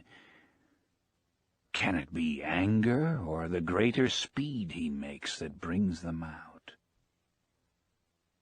Just before it was dark, as they passed a great island of sargasso weed that heaved and swung in the light sea as though the ocean were making love with something under a yellow blanket, his small line was taken by a dolphin. He saw it first when it jumped in the air, true gold in the last of the sun, and bending and flapping wildly in the air. It jumped again and again in the acrobatics of its fear, and he worked his way back to the stern, and crouching and holding the big line with his right hand and arm, he pulled the dolphin in with his left hand, stepping on the gained line each time with his bare left foot. When the fish was at the stern, plunging and cutting from side to side in desperation, the old man leaned over the stern and lifted the burnished gold fish with its purple spots over the stern. Its jaws were working convulsively in quick bites against the hook, and it pounded the bottom of the skiff with its long, flat body, its tail, and its head, until he clubbed it across the shining golden head until it shivered and was still. The old man unhooked the fish, rebaited the line with another sardine, and tossed it over. Then he worked his way slowly back to the bow. He washed his left hand and wiped it on his trousers. Then he shifted the heavy line from his right hand to his left and washed his right hand in the sea, while he watched the sun go into the ocean and the slant of the big cord. "He hasn't changed at all," he said. But watching the movement of the water against his hand, he noted that it was perceptibly slower. "I'll lash the 2 oars together across the stern, and that will slow him in the night," he said. "He's good for the night, and so am I." It would be better to gut the dolphin a little later to save the blood in the meat, he thought. I can do that a little later, and lash the oars to make a drag at the same time. I had better keep the fish quiet now, and not disturb him too much at sunset. The setting of the sun is a difficult time for all fish. He let his hand dry in the air, then grasped the line with it and eased himself as much as he could, and allowed himself to be pulled forward against the wood so that the boat took the strain as much or more than he did. "I'm learning how to do it," he thought. "This part of it, anyway. Then, too, remember, he hasn't eaten since he took the bait, and he is huge and needs much food. I have eaten the whole bonito. Tomorrow I will eat the dolphin. He called it dorado. Perhaps I should eat some of it when I clean it. It will be harder to eat than the bonito. But then, nothing is easy." "How do you feel, fish?" he asked aloud. "I feel good, and my left hand is better, and I have food for a night and a day. Pull the boat, fish." He did not truly feel good, because the pain from the cord across his back had almost passed pain and gone into a dullness that he mistrusted. "But I have had worse things than that," he thought. "My hand is only cut a little, and the cramp is gone from the other. My legs are all right. Also now I have gained on him in the question of sustenance." It was dark now, as it becomes dark quickly after the sun sets in September. He lay against the worn wood of the bow and rested all that he could. The first stars were out. He did not know the name of Rigel, but he saw it, and knew soon they would all be out, and he would have all his distant friends. "The fish is my friend, too," he said aloud. "I have never seen or heard of such a fish, but I must kill him. I am glad we do not have to try to kill the stars. Imagine if each day a man must try to kill the moon," he thought. "The moon runs away. But imagine if a man each day should have to try to kill the sun. We were born lucky," he thought.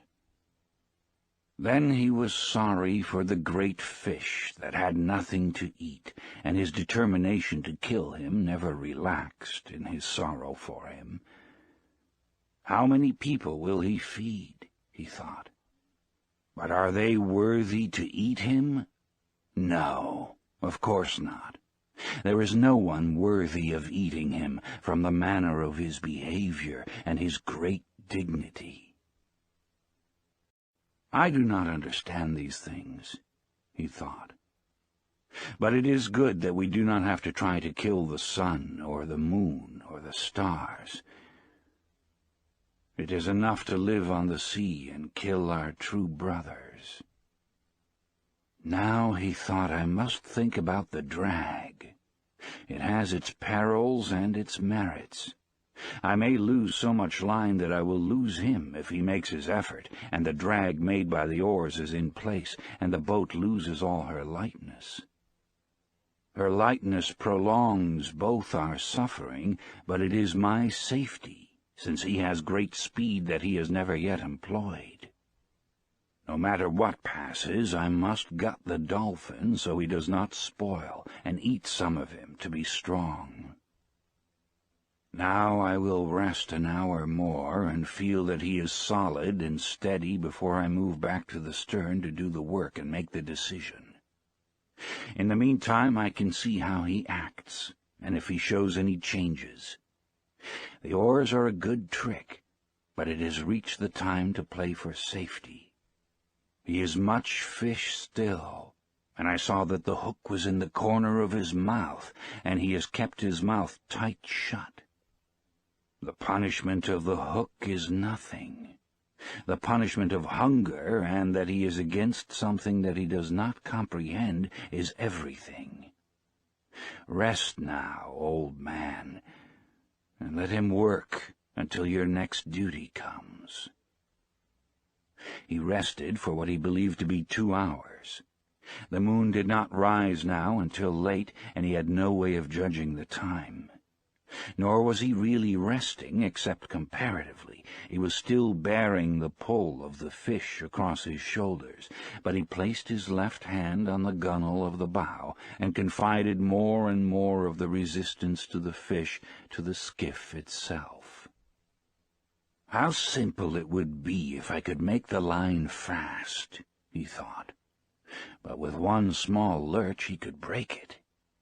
I must cushion the pull of the line with my body, and at all times be ready to give line with both hands.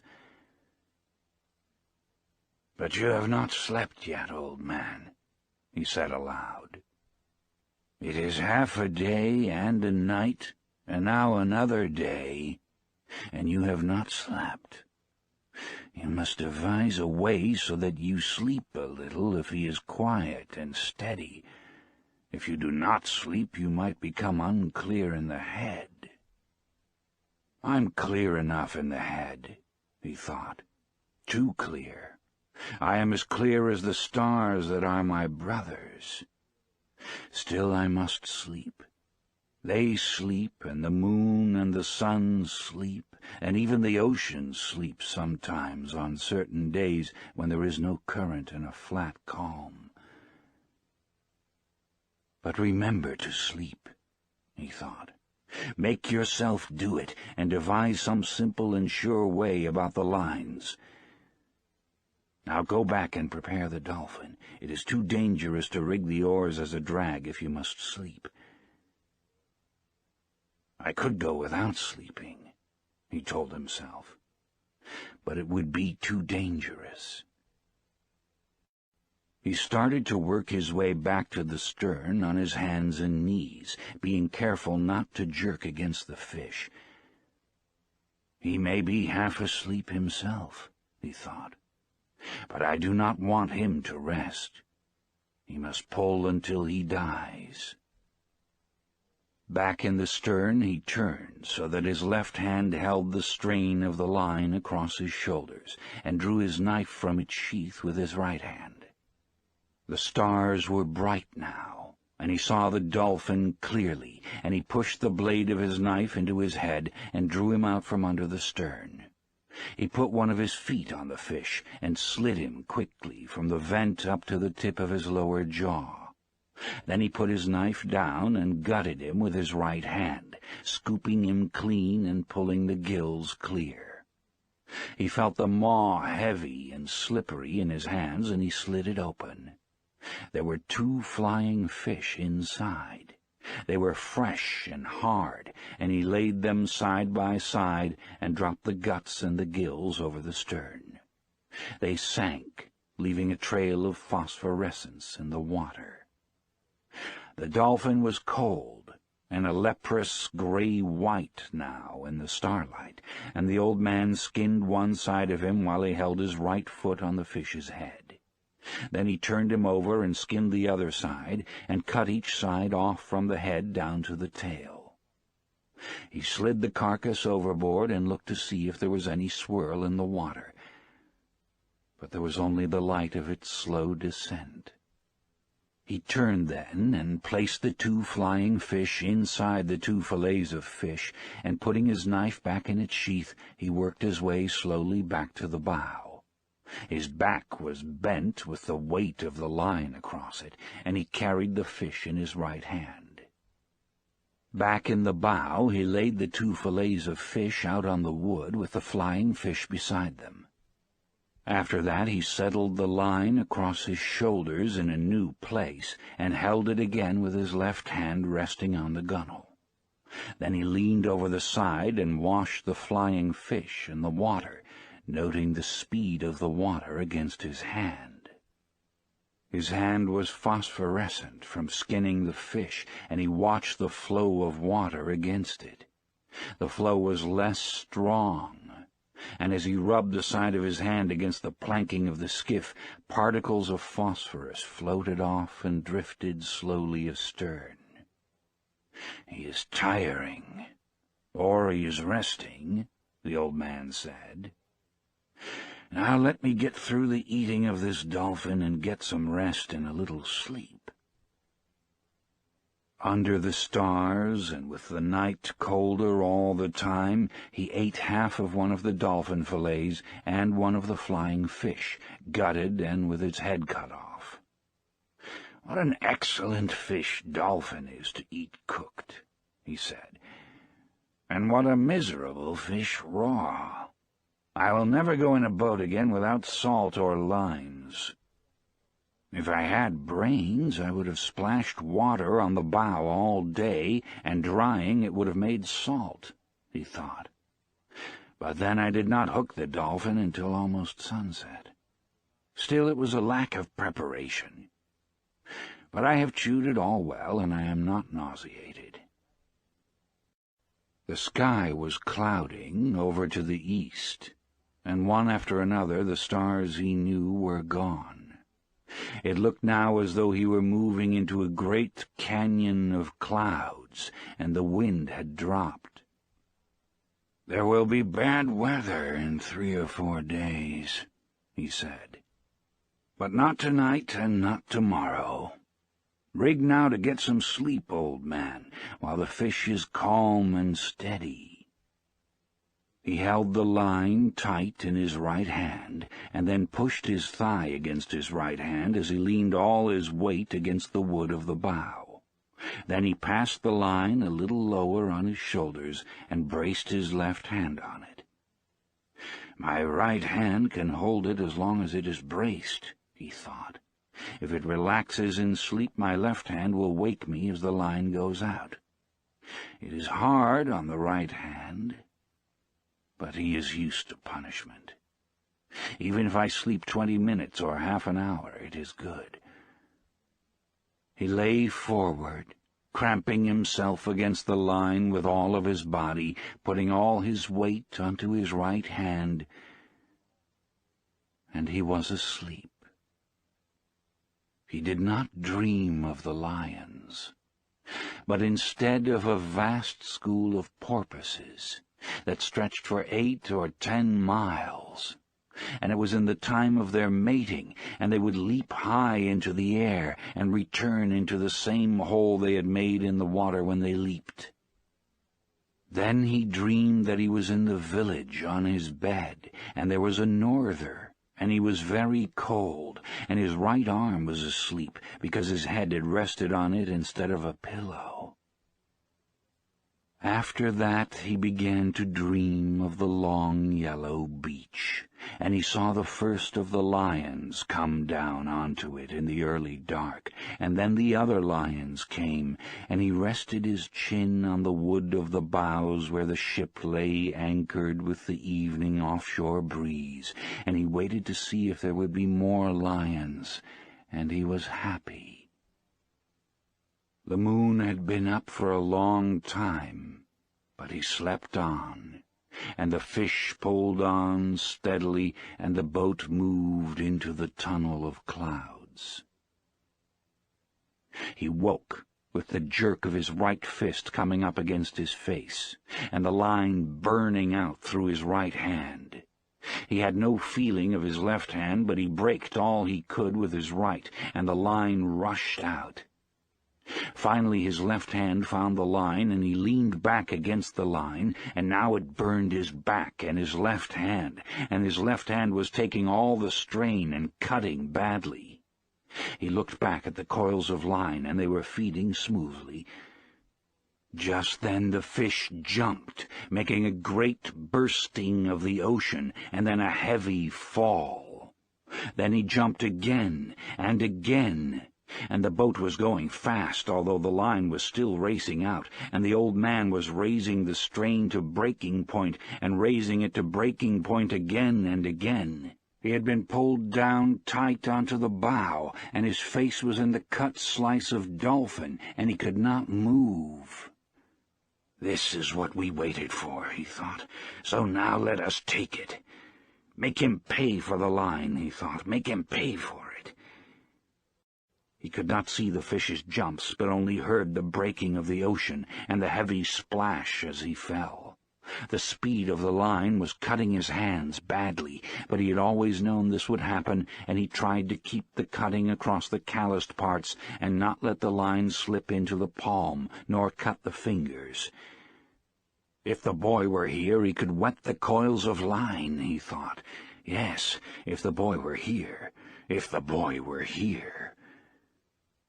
The line went out and out and out, but it was slowing now, and he was making the fish earn each inch of it.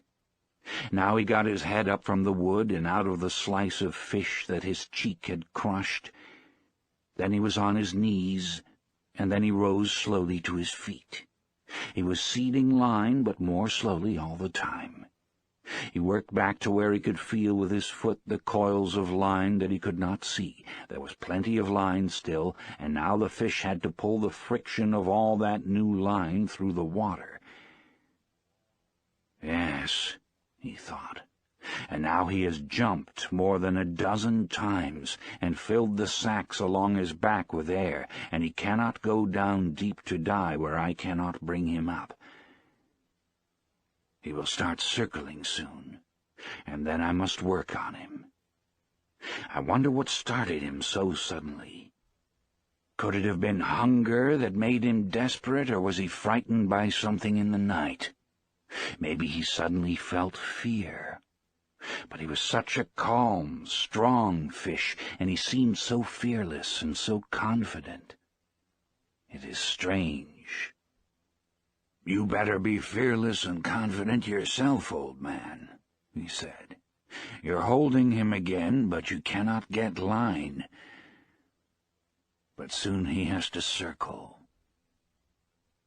The old man held him with his left hand in his shoulders now, and stooped down and scooped up water in his right hand to get the crushed dolphin flesh off of his face. He was afraid that it might nauseate him, and he would vomit and lose his strength. When his face was cleaned, he washed his right hand in the water over the side, and then let it stay in the salt water while he watched the first light come before the sunrise. He's headed almost east, he thought. That means he is tired and going with the current. Soon he will have to circle. Then our true work begins. After he judged that his right hand had been in the water long enough, he took it out and looked at it. "It is not bad," he said, "and pain does not matter to a man."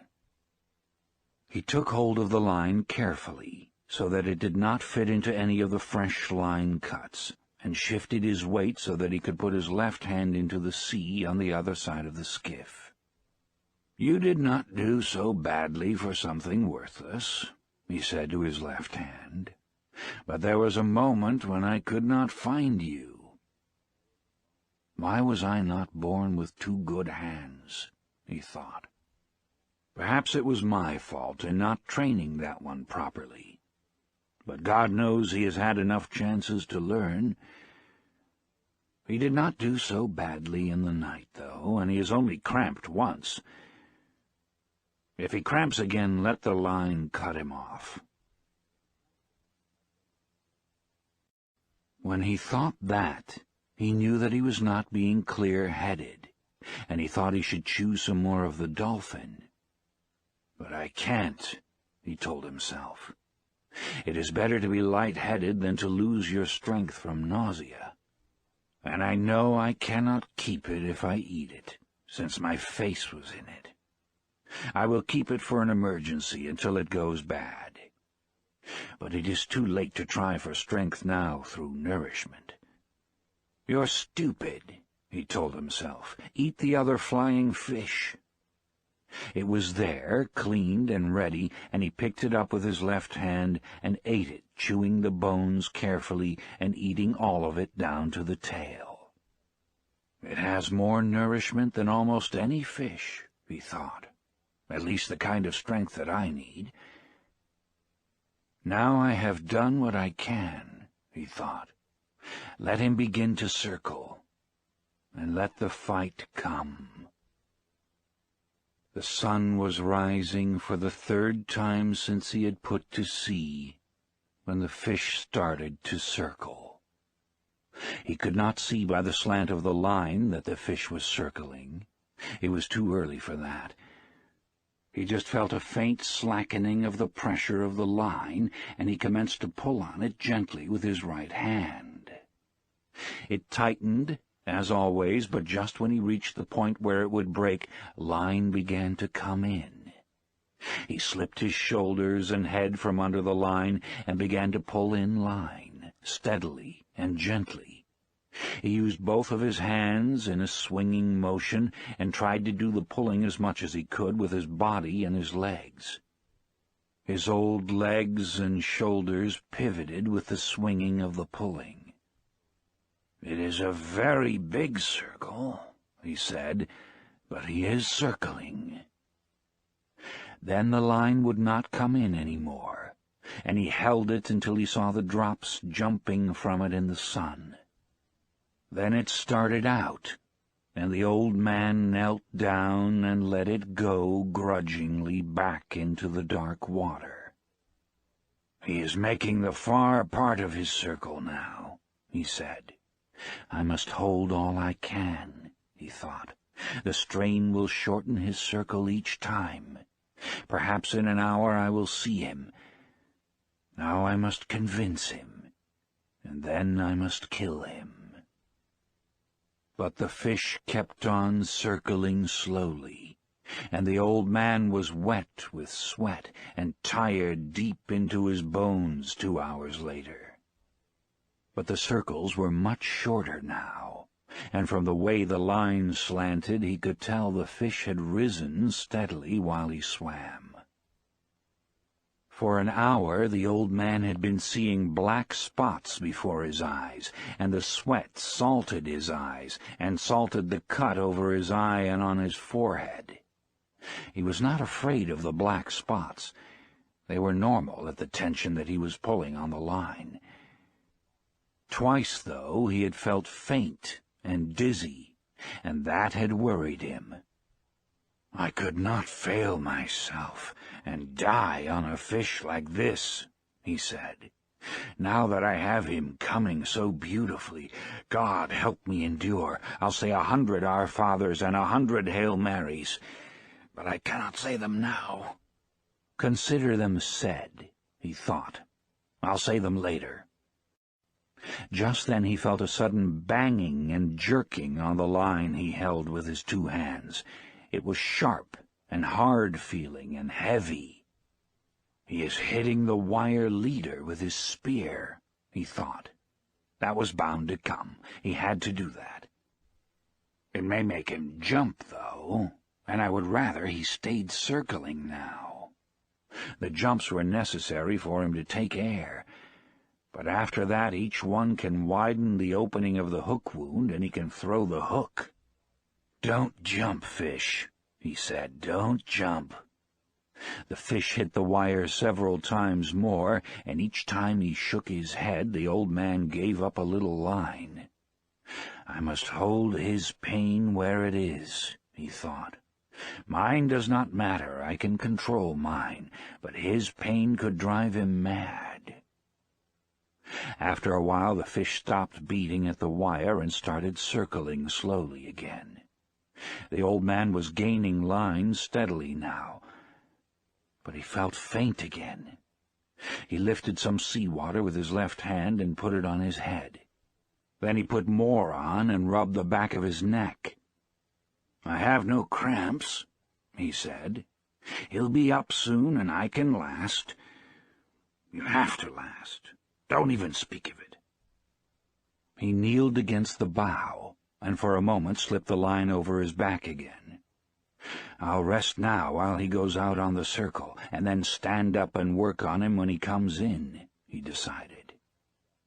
It was a great temptation to rest in the bow and let the fish make one circle by himself without recovering any line. But when the strain showed the fish had turned to come toward the boat, the old man rose to his feet and started the pivoting and the weaving, pulling that brought in all the line he gained. "I'm tireder than I have ever been," he thought, "and now the trade wind is rising. But that will be good to take him in with. I need that badly. I'll rest on the next turn as he goes out," he said. "I feel much better. Then in 2 or 3 turns more I will have him." His straw hat was far on the back of his head, and he sank down into the bow with the pull of the line as he felt the fish turn. "You work now, fish," he thought. "I'll take you at the turn." The sea had risen considerably, but it was a fair-weather breeze, and he had to have it to get home. "I'll just steer south and west," he said. "A man is never lost at sea, and it is a long island." It was on the 3rd turn that he saw the fish first. He saw him first as a dark shadow that took so long to pass under the boat that he could not believe its length. "No," he said. "He can't be that big." But he was that big, and at the end of this circle he came to the surface, only 30 yards away, and the man saw his tail out of water. It was higher than a big scythe blade, and a very pale lavender above the dark blue water. It raked back, and as the fish swam just below the surface, the old man could see his huge bulk and the purple stripes that banded him. His dorsal fin was down, and his huge pectorals were spread wide. On this circle the old man could see the fish's eye and the 2 gray sucking fish that swam around him. Sometimes they attached themselves to him, sometimes they darted off, sometimes they would swim easily in his shadow. They were each over 3 feet long, and when they swam fast they lashed their whole bodies like eels. The old man was sweating now, but from something else besides the sun. On each calm, placid turn the fish made, he was gaining line, and he was sure that in 2 turns more he would have a chance to get the harpoon in. "But I must get him close, close, close," he thought. "I mustn't try for the head. I must get the heart." "Be calm and strong, old man," he said. On the next circle the fish's back was out, but he was a little too far from the boat. On the next circle he was still too far away, but he was higher out of water, and the old man was sure that by gaining some more line he could have him alongside. He had rigged his harpoon long before, and its coil of light rope was in a round basket, and the end was made fast to the bit in the bow. The fish was coming in on his circle now, calm and beautiful-looking, and only his great tail moving. The old man pulled on him all that he could to bring him closer. For just a moment the fish turned a little on his side. Then he straightened himself and began another circle. "I moved him," the old man said. "I moved him then." He felt faint again now, but he held on the great fish all the strain that he could. "I moved him," he thought. "Maybe this time I can get him over. Pull hands," he thought. "Hold up, legs. Last for me, head. Last for me. You never went. This time I'll pull him over." But when he put all of his effort on, starting it well out before the fish came alongside, and pulling with all his strength, the fish pulled part way over and then righted himself and swam away.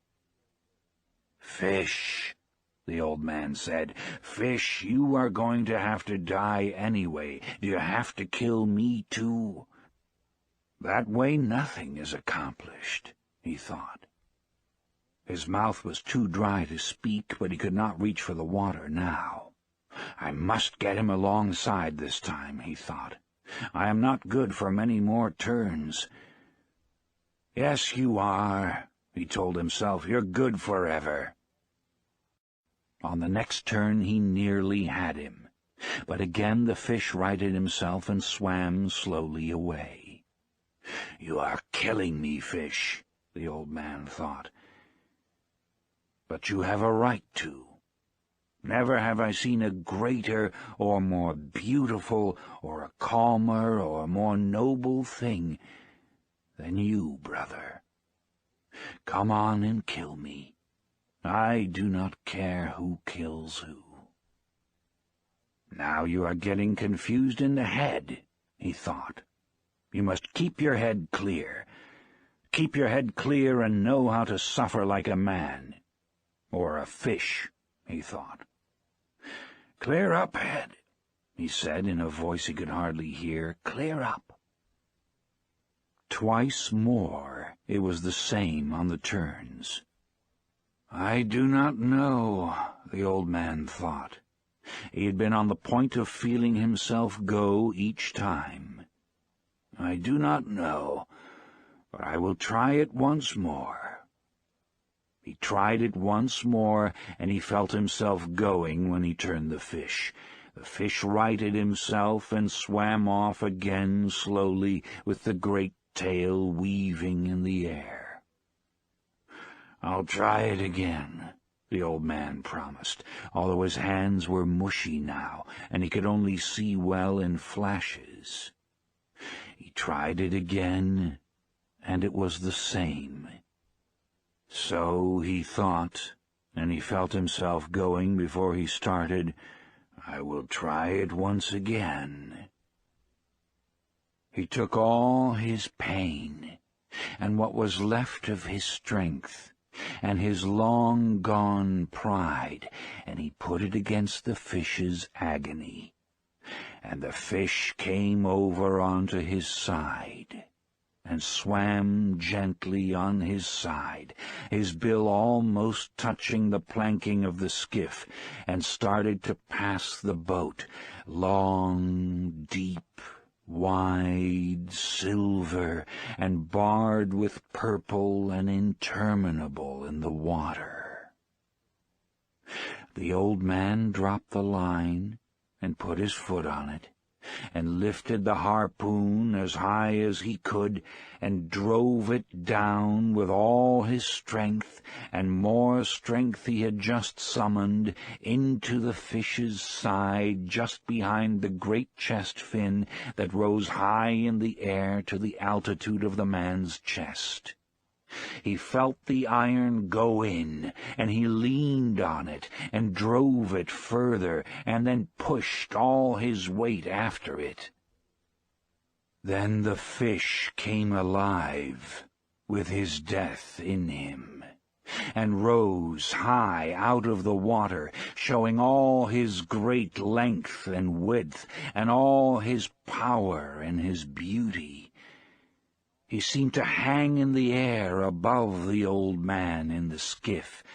Then he fell into the water with a crash that sent spray over the old man and over all of the skiff. The old man felt faint and sick, and he could not see well. But he cleared the harpoon line and let it run slowly through his raw hands, and when he could see, he saw the fish was on his back, with his silver belly up. The shaft of the harpoon was projecting at an angle from the fish's shoulder, and the sea was discoloring with the red of the blood from his heart. First it was dark as a shoal in the blue water that was more than a mile deep. Then it spread like a cloud. The fish was silvery and still, and floated with the waves. The old man looked carefully in the glimpse of vision that he had. Then he took 2 turns of the harpoon line around the bit in the bow and laid his head on his hands. "Keep my head clear," he said against the wood of the bow. "I am a tired old man, but I have killed this fish, which is my brother, and now I must do the slave work. Now I must prepare the nooses and the rope to lash him alongside," he thought. "Even if we were 2 and swamped her to load him and bailed her out, this skiff would never hold him.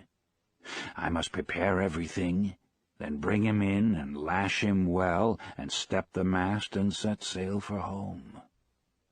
He started to pull the fish in, to have him alongside so that he could pass a line through his gills and out his mouth and make his head fast alongside the bow. "I want to see him," he thought, "and to touch and to feel him. He is my fortune," he thought, "but that is not why I wish to feel him.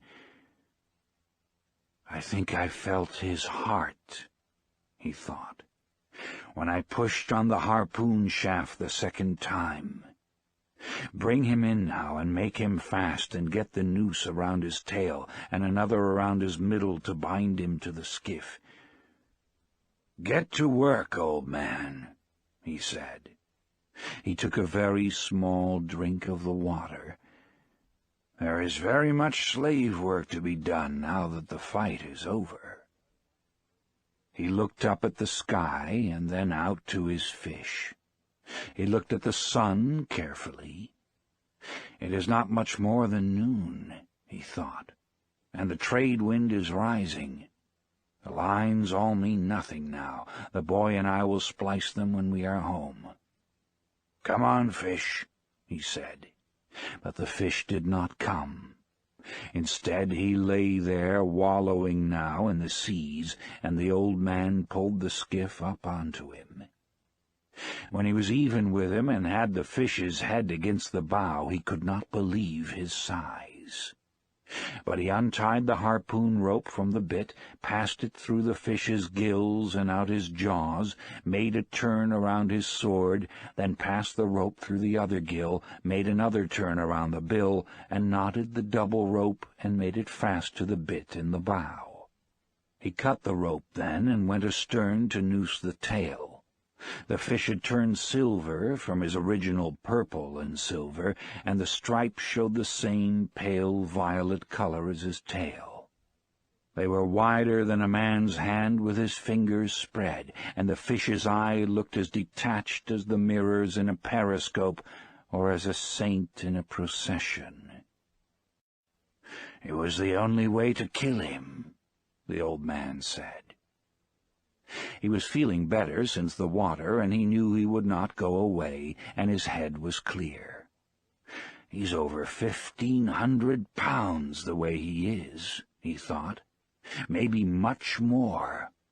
If he dresses out 2/3 of that at 30 cents a pound. I need a pencil for that," he said. "My head is not that clear. But I think the great DiMaggio would be proud of me today. I had no bone spurs, but the hands and the back hurt truly. I wonder what a bone spur is," he thought. "Maybe we have them without knowing of it." He made the fish fast to bow and stern, and to the middle thwart. He was so big it was like lashing a much bigger skiff alongside. He cut a piece of line and tied the fish's lower jaw against his bill so his mouth would not open and they would sail as cleanly as possible.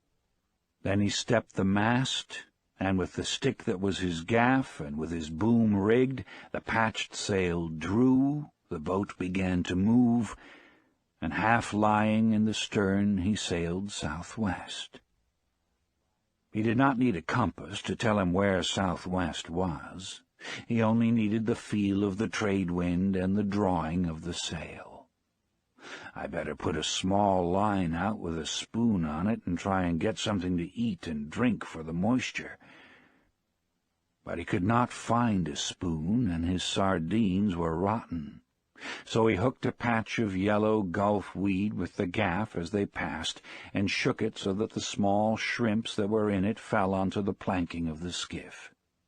There were more than a dozen of them, and they jumped and kicked like sand fleas. The old man pinched their heads off with his thumb and forefinger and ate them, chewing up the shells and the tails. They were very tiny, but he knew they were nourishing, and they tasted good. The old man still had 2 drinks of water in the bottle, and he used half of one after he had eaten the shrimps. The skiff was sailing well, considering the handicaps, and he steered with the tiller under his arm. He could see the fish, and he had only to look at his hands and feel his back against the stern to know that this had truly happened and was not a dream. At one time, when he was feeling so badly toward the end, he had thought perhaps it was a dream. Then, when he had seen the fish come out of the water and hang motionless in the sky before he fell, he was sure there was some great strangeness, and he could not believe it. Then he could not see well, although now he saw as well as ever. Now he knew there was the fish, and his hands and back were no dream. The hands cure quickly, he thought. I bled them clean, and the salt water will heal them. The dark water of the true Gulf is the greatest healer that there is. All I must do is keep the head clear. The hands have done their work, and we sail well. With his mouth shut and his tail straight up and down, we sail like brothers. Then his head started to become a little unclear, and he thought, is he bringing me in, or am I bringing him in? If I were towing him behind, there would be no question. Nor if the fish were in the skiff, with all dignity gone, there would be no question either. But they were sailing together lashed side by side, and the old man thought, let him bring me in if it pleases him. I am only better than him through trickery, and he meant me no harm. They sailed well, and the old man soaked his hands in the salt water and tried to keep his head clear. There were high cumulus clouds and enough cirrus above them so that the old man knew the breeze would last all night. The old man looked at the fish constantly to make sure it was true. It was an hour before the first shark hit him. The shark was not an accident. He had come up from deep down in the water as the dark cloud of blood had settled and dispersed in the mild, deep sea. He had come up so fast and absolutely without caution that he broke the surface of the blue water and was in the sun. Then he fell back into the sea and picked up the scent and started swimming on the course the skiff and the fish had taken. Sometimes he lost the scent, but he would pick it up again, or have just a trace of it, and he swam fast and hard on the course.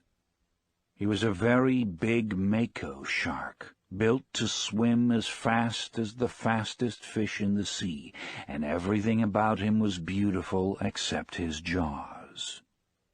His back was as blue as a swordfish's, and his belly was silver, and his hide was smooth and handsome. He was built as a swordfish except for his huge jaws, which were tight shut now as he swam fast, just under the surface, with his high dorsal fin knifing through the water without wavering. Inside the closed double lip of his jaws, all of his 8 rows of teeth were slanted inwards. They were not the ordinary pyramid-shaped teeth of most sharks. They were shaped like a man's fingers when they are crisped like claws. They were nearly as long as the fingers of the old man, and they had razor-sharp cutting edges on both sides. This was a fish built to feed on all the fishes in the sea that were so fast and strong and well-armed that they had no other enemy. Now he speeded up as he smelled the fresher scent, and his blue dorsal fin cut the water.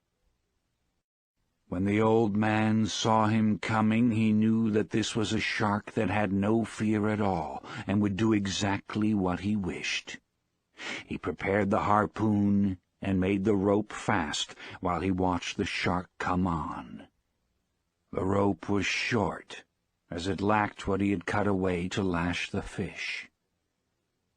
The old man's head was clear and good now, and he was full of resolution, but he had little hope. It was too good to last, he thought. He took one look at the great fish as he watched the shark close in. It might as well have been a dream, he thought. I cannot keep him from hitting me, but maybe I can get him. Dentuso, he thought. Bad luck to your mother. The shark closed fast astern, and when he hit the fish, the old man saw his mouth open, and his strange eyes, and the clicking chop of the teeth as he drove forward in the meat just above the tail. The shark's head was out of water, and his back was coming out, and the old man could hear the noise of skin and flesh ripping on the big fish when he rammed the harpoon down onto the shark's head at a spot where the line between his eyes intersected with the line that ran straight back from his nose. There were no such lines. There was only the heavy, sharp blue head and the big eyes and the clicking, thrusting, all-swallowing jaws. But that was the location of the brain, and the old man hit it. He hit it with his blood-mushed hands, driving a good harpoon with all his strength. He hit it without hope, but with resolution and complete malignancy. The shark swung over, and the old man saw his eye was not alive, and then he swung over once again, wrapping himself in 2 loops of the rope. The old man knew that he was dead, but the shark would not accept it. Then, on his back, with his tail lashing and his jaws clicking, the shark plowed over the water as a speedboat does. The water was white where his tail beat it, and 3/4 of his body was clear above the water when the rope came taut, shivered, and then snapped. The shark lay quietly for a little while on the surface, and the old man watched him. Then he went down, very slowly. He took about 40 pounds. The old man said aloud. He took my harpoon, too, and all the rope, he thought, and now my fish bleeds again, and there will be others. He did not like to look at the fish any more since he had been mutilated. When the fish had been hit, it was as though he himself were hit. But I killed the shark that hit my fish, he thought. And he was the biggest dentuso that I have ever seen, and God knows that I have seen big ones. It was too good to last, he thought. I wish it had been a dream now, and that I had never hooked the fish and was alone in bed on the newspapers. But man is not made for defeat, he said. A man can be destroyed but not defeated. I am sorry that I killed the fish, though, he thought. Now the bad time is coming, and I do not even have the harpoon. The dentuso is cruel and able and strong and intelligent. But I was more intelligent than he was. Perhaps not, he thought. Perhaps I was only better armed. Don't think, old man. he said aloud. "Sail on this course and take it when it comes." "But I must think," he thought, "because it is all I have left. That and baseball. I wonder how the great DiMaggio would have liked the way I hit him on the brain. It was no great thing," he thought. "Any man could do it. But do you think my hands were as great a handicap as the bone spurs? I cannot know. I never had anything wrong with my heel except the time the stingray stung it when I stepped on him when swimming and paralyzed the lower leg and made the unbearable pain. Think about something cheerful, old man," he said. "Every minute now you are closer to home. You sail lighter for the loss of 40 pounds. He knew quite well the pattern of what could happen when he reached the inner part of the current. But there was nothing to be done now. "Yes, there is," he said aloud. "I can lash my knife to the butt of one of the oars." So he did that, with the tiller under his arm and the sheet of the sail under his foot. "Now," he said, "I am still an old man, but I am not unarmed."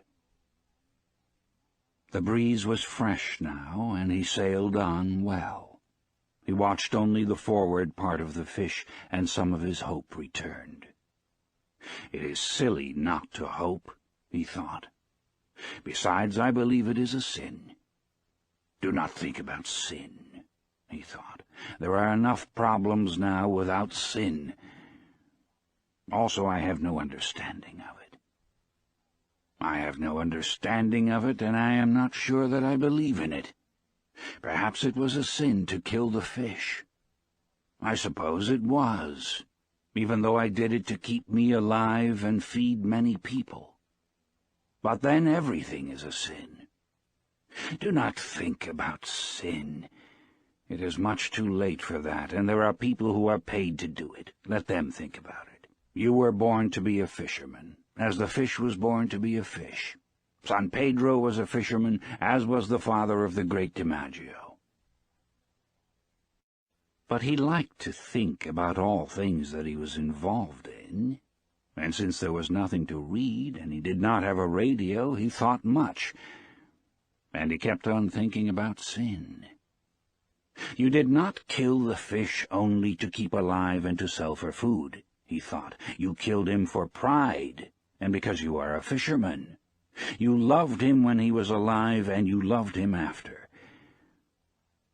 If you love him, it is not a sin to kill him. Or is it more? You think too much, old man, he said aloud. But you enjoyed killing the dentuso, he thought. He lives on the live fish, as you do. He is not a scavenger, nor just a moving appetite, as some sharks are. He is beautiful and noble, and knows no fear of anything. I killed him in self-defense, the old man said aloud, and I killed him well. Besides, he thought, everything kills everything else in some way. Fishing kills me exactly as it keeps me alive. The boy keeps me alive, he thought. I must not deceive myself too much.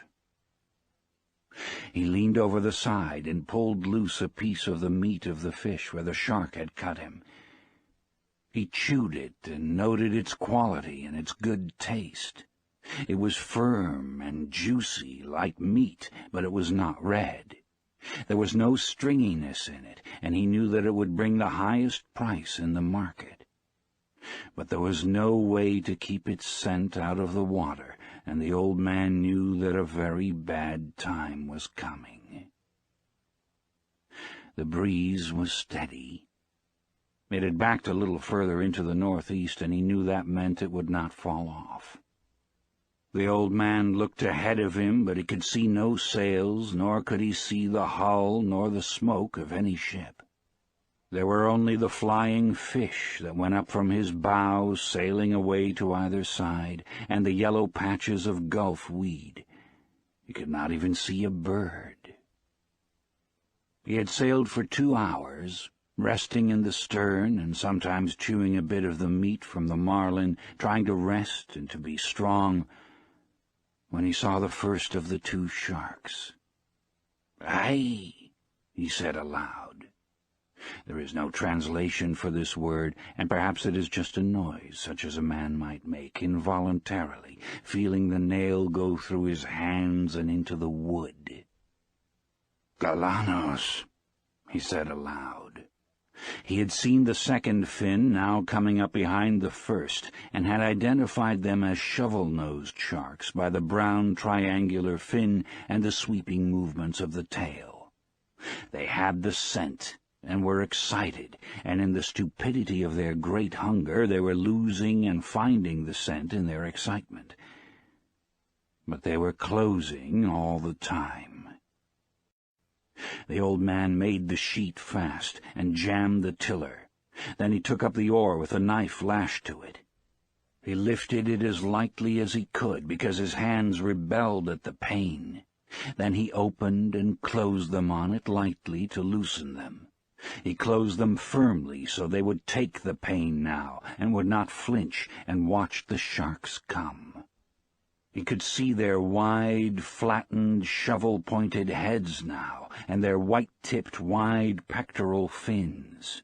They were hateful sharks, bad-smelling, scavengers as well as killers, and when they were hungry they would bite at an oar or the rudder of a boat. It was these sharks that would cut the turtles' legs and flippers off when the turtles were asleep on the surface, and they would hit a man in the water if they were hungry, even if the man had no smell of fish blood nor of fish slime on him. "Aye," the old man said.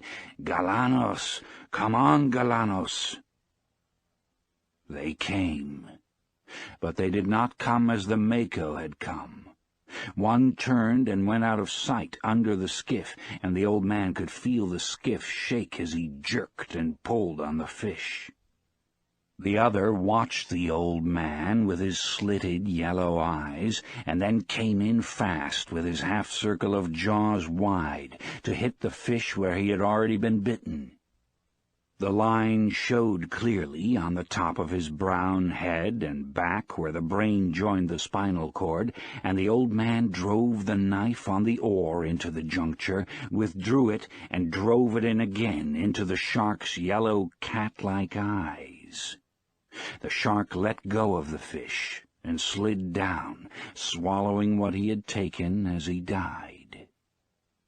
The skiff was still shaking with the destruction the other shark was doing to the fish, and the old man let go the sheet so that the skiff would swing broadside and bring the shark out from under.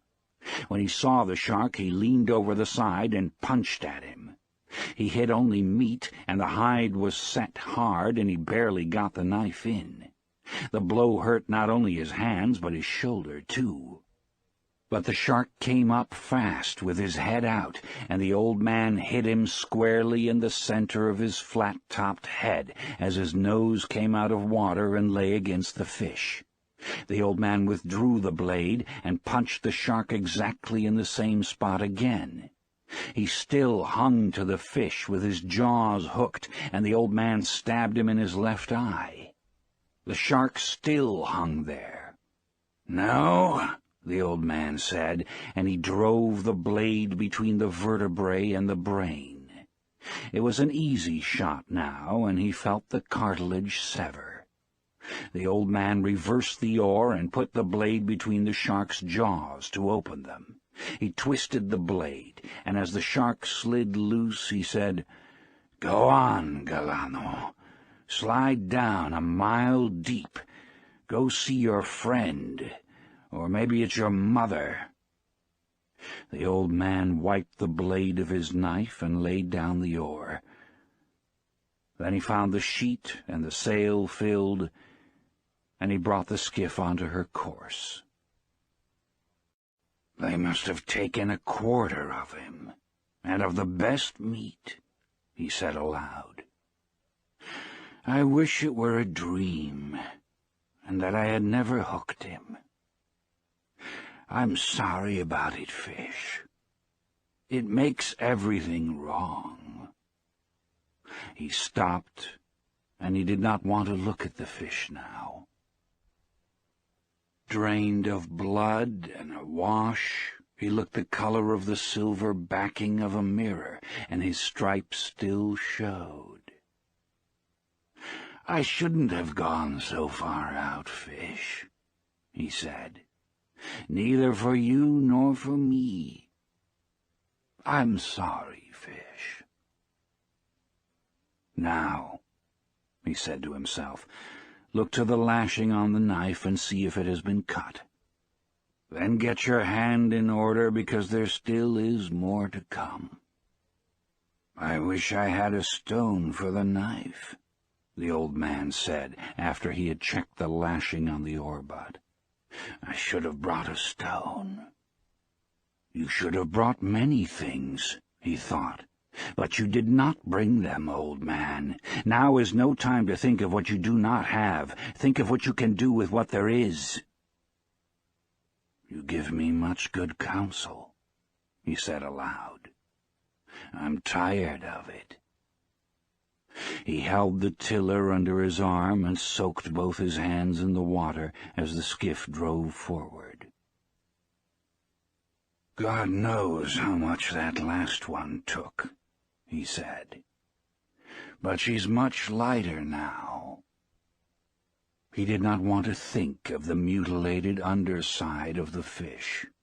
He knew that each of the jerking bumps of the shark had been meat torn away, and that the fish now made a trail for all sharks as wide as a highway through the sea.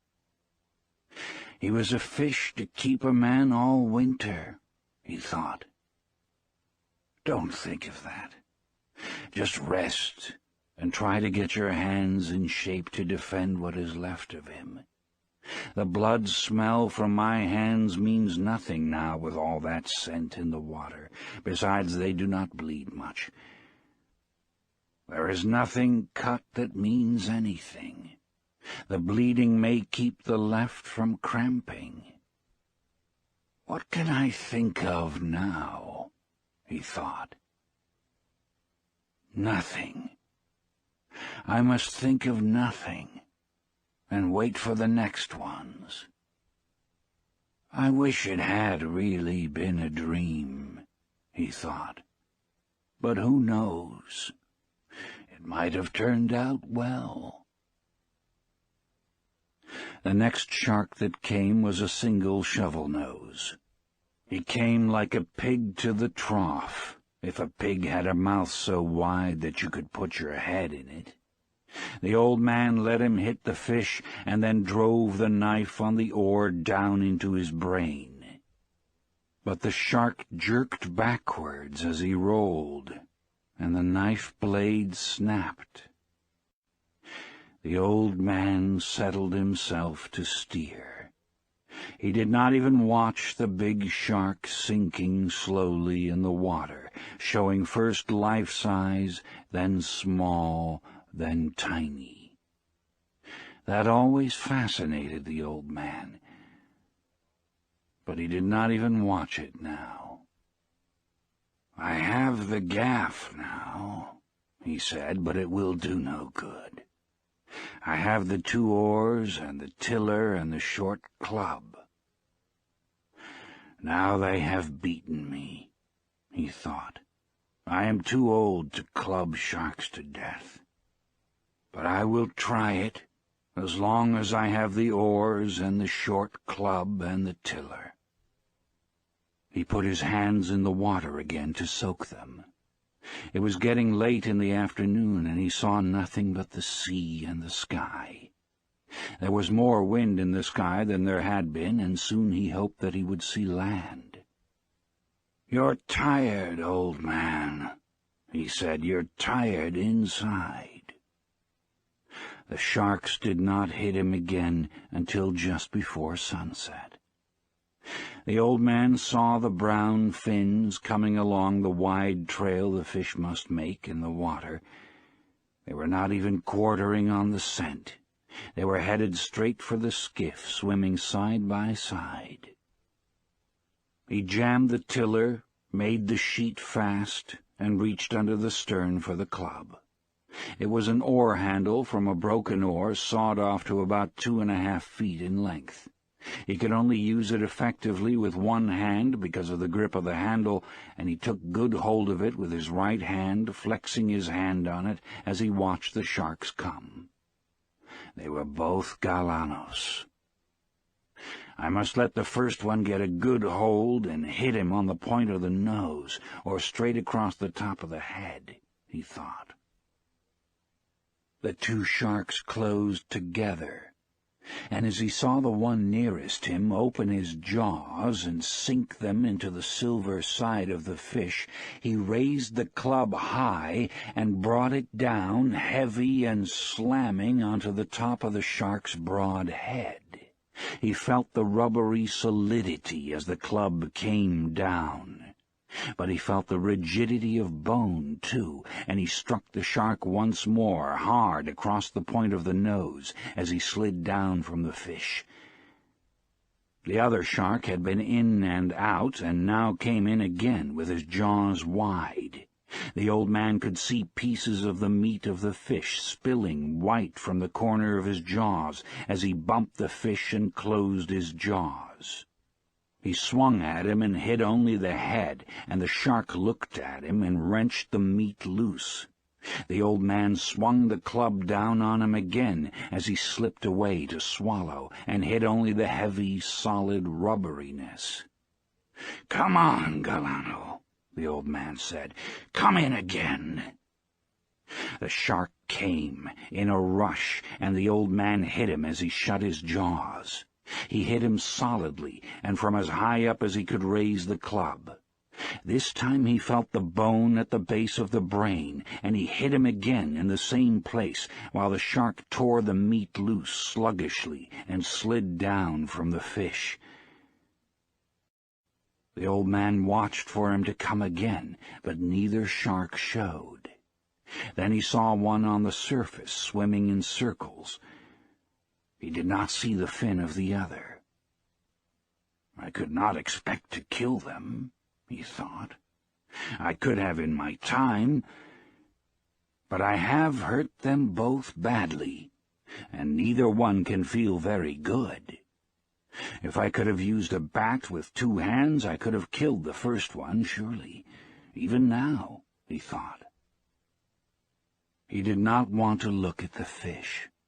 He knew that half of him had been destroyed. The sun had gone down while he had been in the fight with the sharks. "It will be dark soon," he said. "Then I should see the glow of Havana. If I am too far to the eastward, I will see the lights of one of the new beaches. I cannot be too far out now," he thought.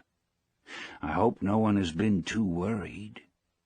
There is only the boy to worry, of course, but I am sure he would have confidence. Many of the older fishermen will worry. Many others, too," he thought. "I live in a good town." He could not talk to the fish any more, because the fish had been ruined too badly. Then something came into his head.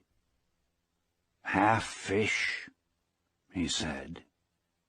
"Fish that you were. I am sorry that I went too far out. I ruined us both. But we have killed many sharks, you and I, and ruined many others. How many did you ever kill, old fish? You do not have that spear on your head for nothing." He liked to think of the fish and what he could do to a shark if he was swimming free. "I should have chopped the bill off to fight them with," he thought. But there was no hatchet, and then there was no knife. But if I had, and could have lashed it to an oar-butt. What a weapon! Then we might have fought them together. What will you do now if they come in the night? What can you do? Fight them, he said. I'll fight them until I die. But in the dark now, and no glow showing and no lights, and only the wind and the steady pull of the sail, he felt that perhaps he was already dead. He put his 2 hands together and felt the palms. They were not dead, and he could bring the pain of life by simply opening and closing them. He leaned his back against the stern and knew he was not dead. His shoulders told him. I have all those prayers I promised if I caught the fish, he thought. But I am too tired to say them now. I better get the sack and put it over my shoulders.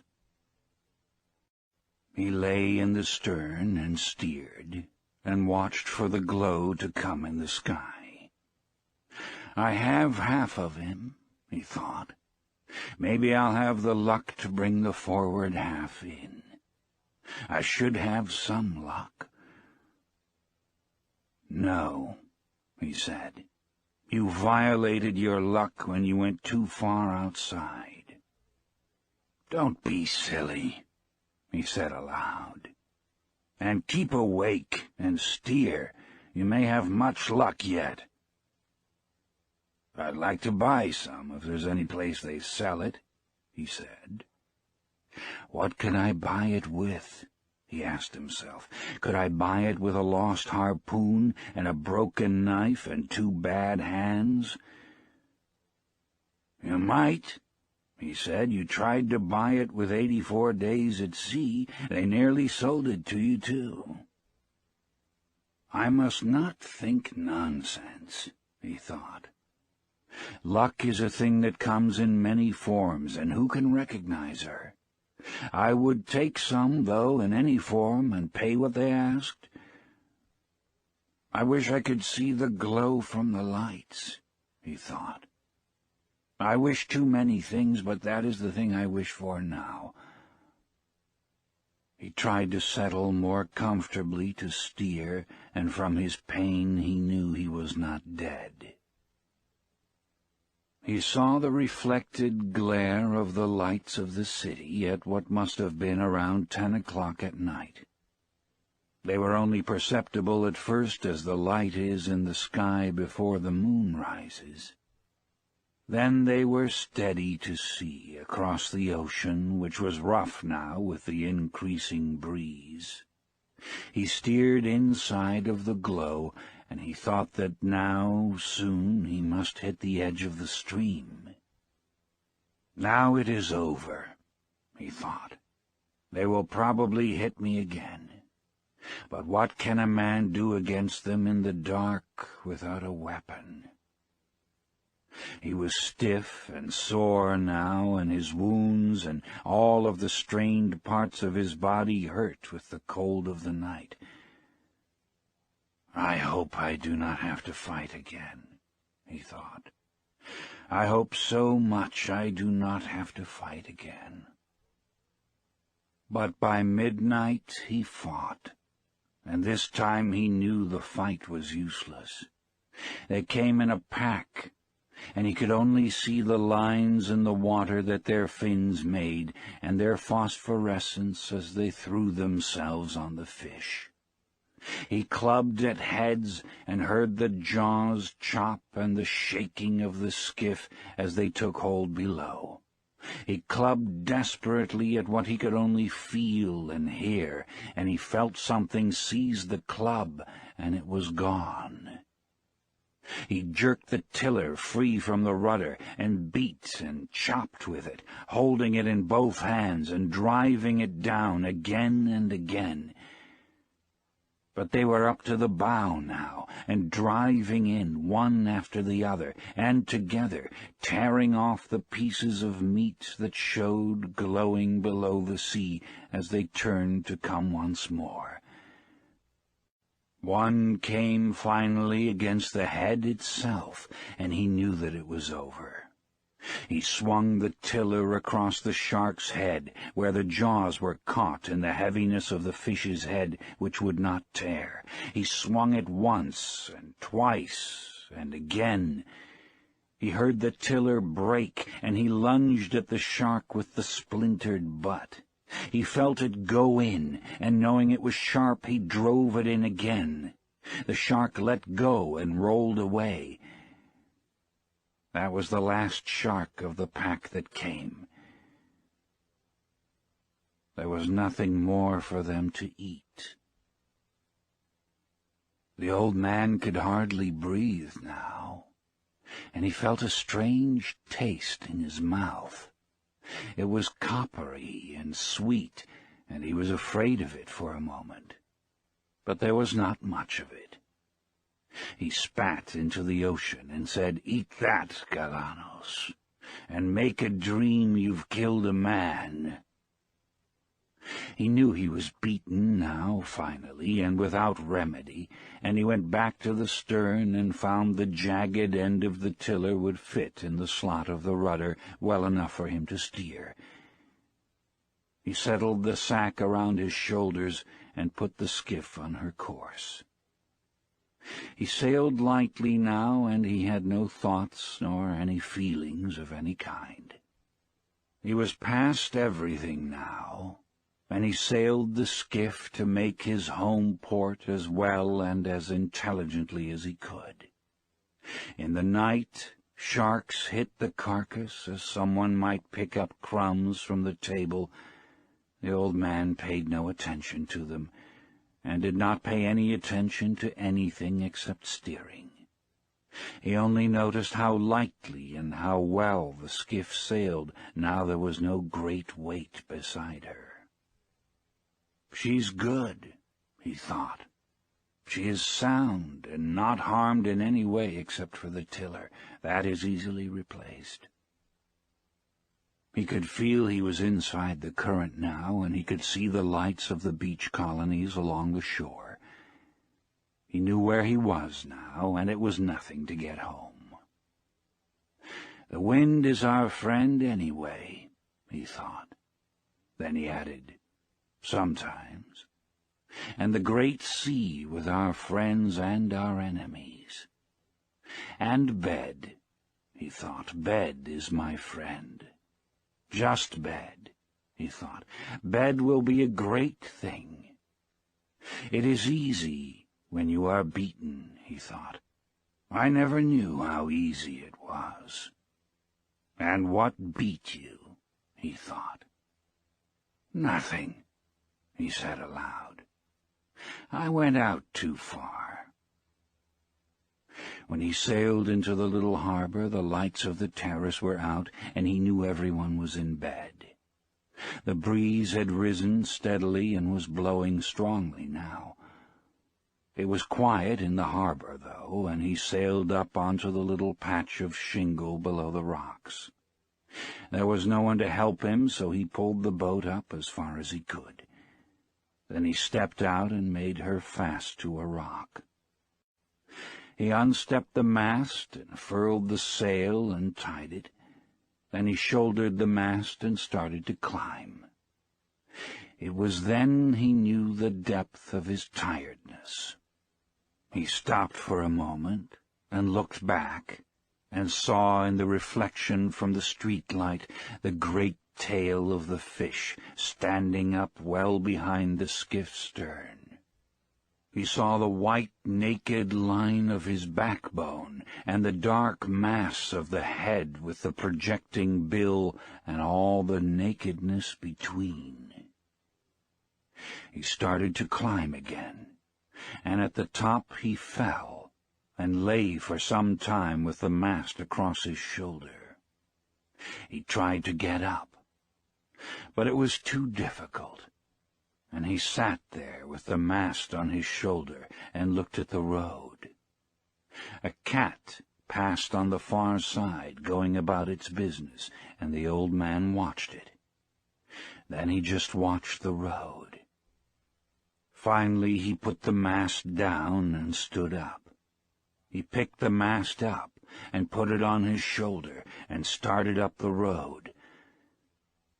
He had to sit down 5 times before he reached his shack. Inside the shack, he leaned the mast against the wall. In the dark, he found a water bottle and took a drink. Then he lay down on the bed.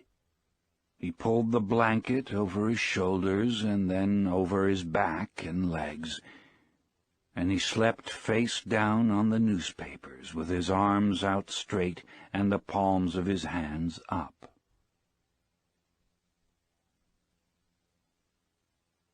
He was asleep when the boy looked in the door in the morning.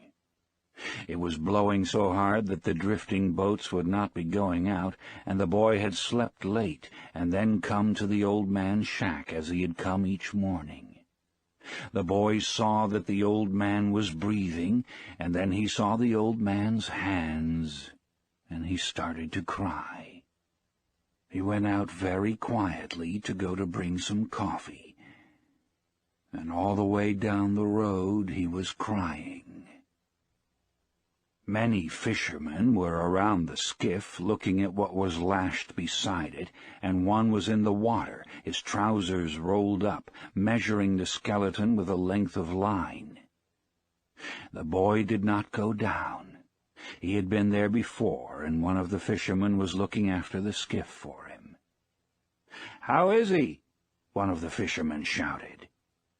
"Sleeping," the boy called. He did not care that they saw him crying. "Let no one disturb him." "He was 18 feet, from nose to tail," the fisherman who was measuring him called. "I believe it," the boy said. He went into the terrace and asked for a can of coffee, hot and with plenty of milk and sugar in it. "Anything more?" "No, afterwards I will see what he can eat." "What a fish it was," the proprietor said. "There has never been such a fish. Those were 2 fine fish you took yesterday, too." "Damn my fish," the boy said, and he started to cry again. "Do you want a drink of any kind?" the proprietor asked. "No," the boy said. "Tell them not to bother Santiago. I'll be back." "Tell him how sorry I am." "Thanks," the boy said. The boy carried the hot can of coffee up to the old man's shack and sat by him until he woke. Once it looked as though he were waking, but he had gone back into heavy sleep, and the boy had gone across the road to borrow some wood to heat the coffee. Finally the old man woke. "Don't sit up," the boy said. "Drink this." He poured some of the coffee in a glass. The old man took it and drank it. "They beat me, Marlin," he said. "They truly beat me." "He didn't beat you. Not the fish." "No, truly. It was afterwards." "Pedrico is looking after the skiff and the gear. What do you want done with the head?" "Let Pedrico chop it up to use in fish traps." "And the spear?" "You keep it if you want it." "I want it," the boy said. "Now we must make our plans about the other things." "Did they search for me?" "Of course, with Coast Guard and with planes." "The ocean is very big, and a skiff is small and hard to see," the old man said. He noticed how pleasant it was to have someone to talk to, instead of speaking only to himself and to the sea. "I missed you," he said. "What did you catch?" "1 the first day, 1 the second, and 2 the third." "Very good." "Now we fish together again." "Oh, I am not lucky. I am not lucky any more." "The hell with luck," the boy said. "I'll bring the luck with me." What will your family say? I do not care. I caught 2 yesterday, but we will fish together now, for I still have much to learn. We must get a good killing lance and always have it on board. You can make the blade from a spring leaf from an old ford. We can grind it in guanabacoa. It should be sharp and not tempered so it will break. My knife broke. I'll get another knife and have the spring ground. How many days of heavy brisa have we? Maybe 3, maybe more. I will have everything in order, the boy said. You get your hands well, old man. I know how to care for them. In the night I spat something strange and felt something in my chest was broken. Get that well, too, the boy said. Lie down, old man, and I will bring you your clean shirt, and something to eat. Bring any of the papers of the time that I was gone, the old man said. You must get well fast, for there is much that I can learn, and you can teach me everything. How much did you suffer? Plenty, the old man said. I'll bring the food and the papers, the boy said. Rest well, old man. I will bring stuff from the drugstore for your hands. Don't forget to tell Pedrico the head is his. No, I will remember. As the boy went out the door and down the worn coral rock road, he was crying again. That afternoon there was a party of tourists at the terrace, and looking down in the water among the empty beer cans and dead barracudas, a woman saw a great, long, white spine with a huge tail at the end that lifted and swung with the tide while the east wind blew a heavy, steady sea outside the entrance to the harbor. "What's that?" she asked a waiter, and pointed to the long backbone of the great fish that was now just garbage waiting to go out with the tide. "Tiburon," the waiter said. "Shark." He was meaning to explain what had happened. "I didn't know sharks had such handsome, beautifully formed tails." "I didn't either," her male companion said. Up the road, in his shack, the old man was sleeping again. He was still sleeping on his face, and the boy was sitting by him watching him. The old man was dreaming about the lions.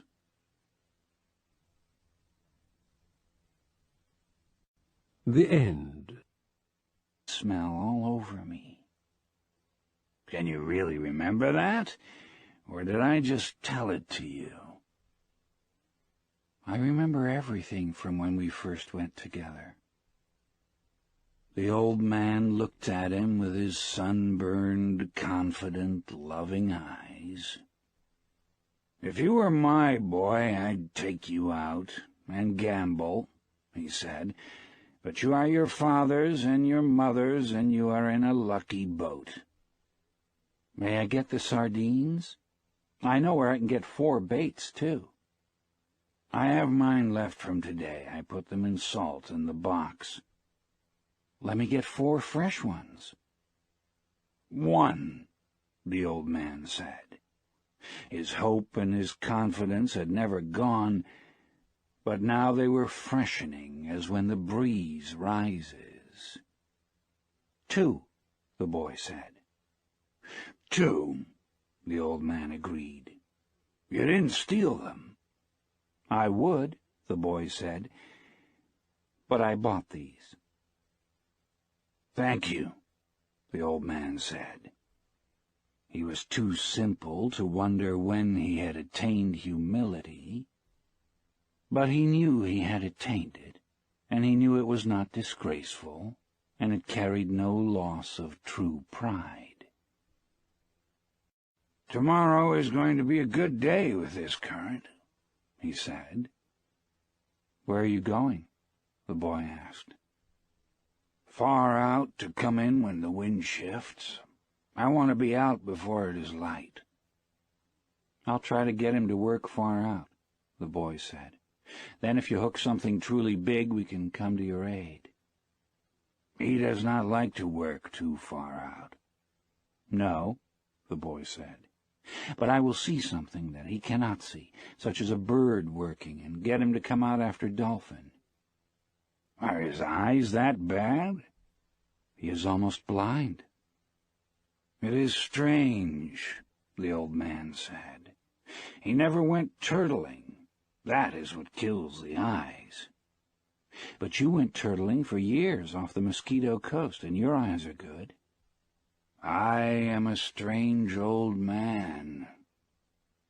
"But are you strong enough now for a truly big fish?" "I think so. And there are many tricks."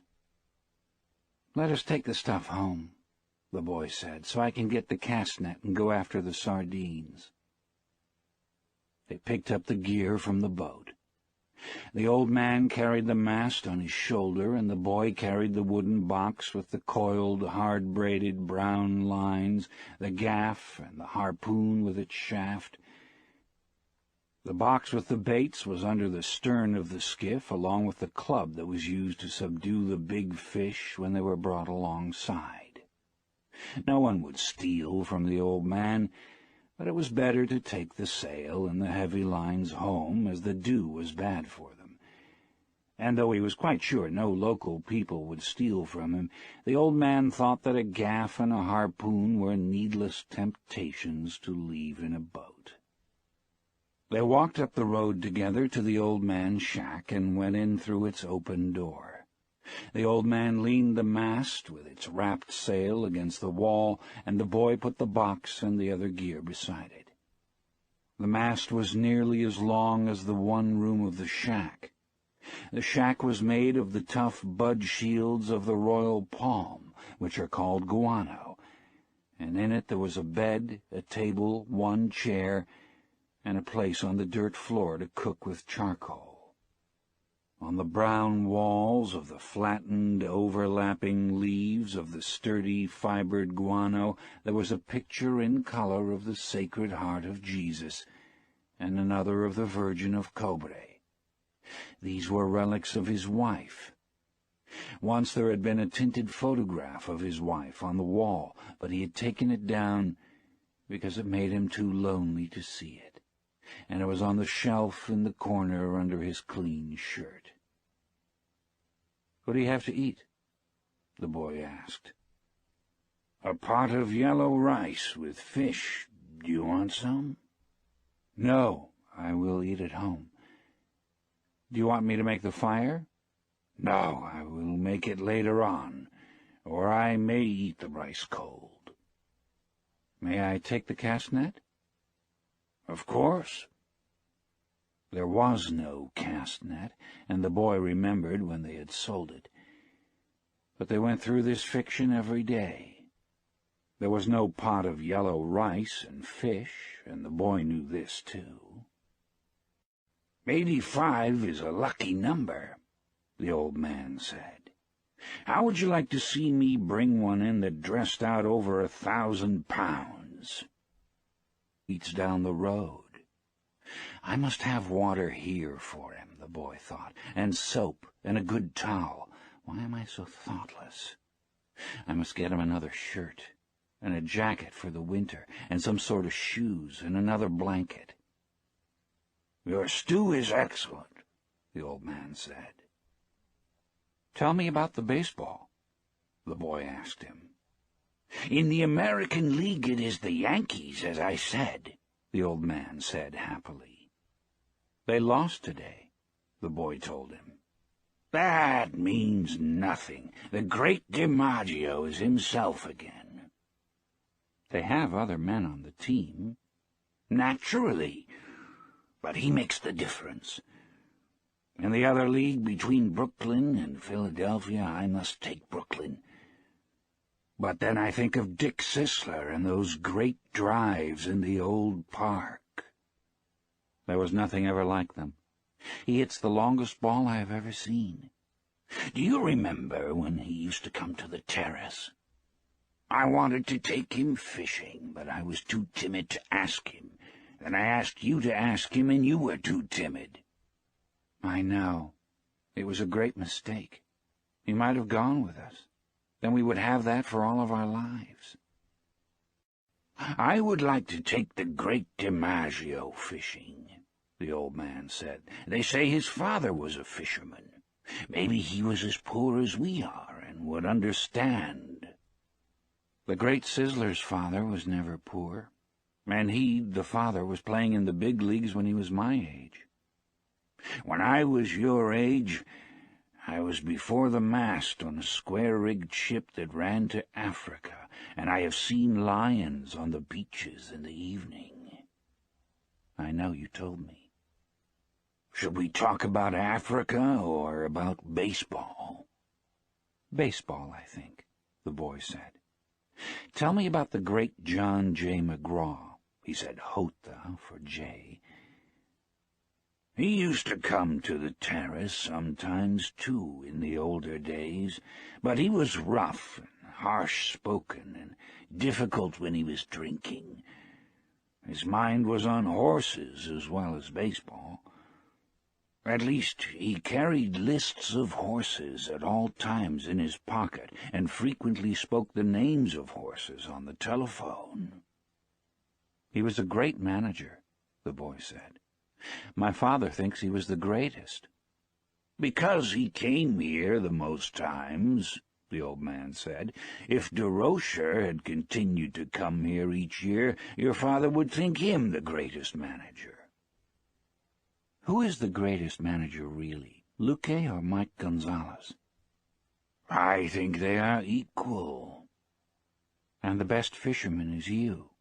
No, I know others better. Que va, the boy said. There are many good fishermen, and some great ones, but there is only you. Thank you. You make me happy. I hope no fish will come along so great that he will prove us wrong. There is no such fish, if you are still strong as you say. I may not be as strong as I think, the old man said, but I know many tricks, and I have resolution. You ought to go to bed now so that you will be fresh in the morning. I will take the things back to the terrace. Good night, then. I will wake you in the morning. You're my alarm clock, the boy said. Age is my alarm clock, the old man said. Why do old men wake so early? Is it to have one longer day? I don't know, the boy said. All I know is that young boys sleep late and hard. I can remember it, the old man said. I'll waken you in time. I do not like for him to waken me. It is as though I were inferior. I know. Sleep well, old man. The boy went out. They had eaten with no light on the table, and the old man took off his trousers and went to bed in the dark. He rolled his trousers up to make a pillow, putting the newspaper inside them.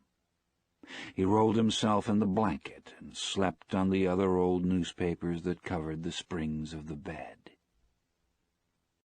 He was asleep in a short time, and he dreamed of Africa when he was a boy, and the long golden beaches, and the white beaches, so white they hurt your eyes, and the high capes, and the great brown mountains.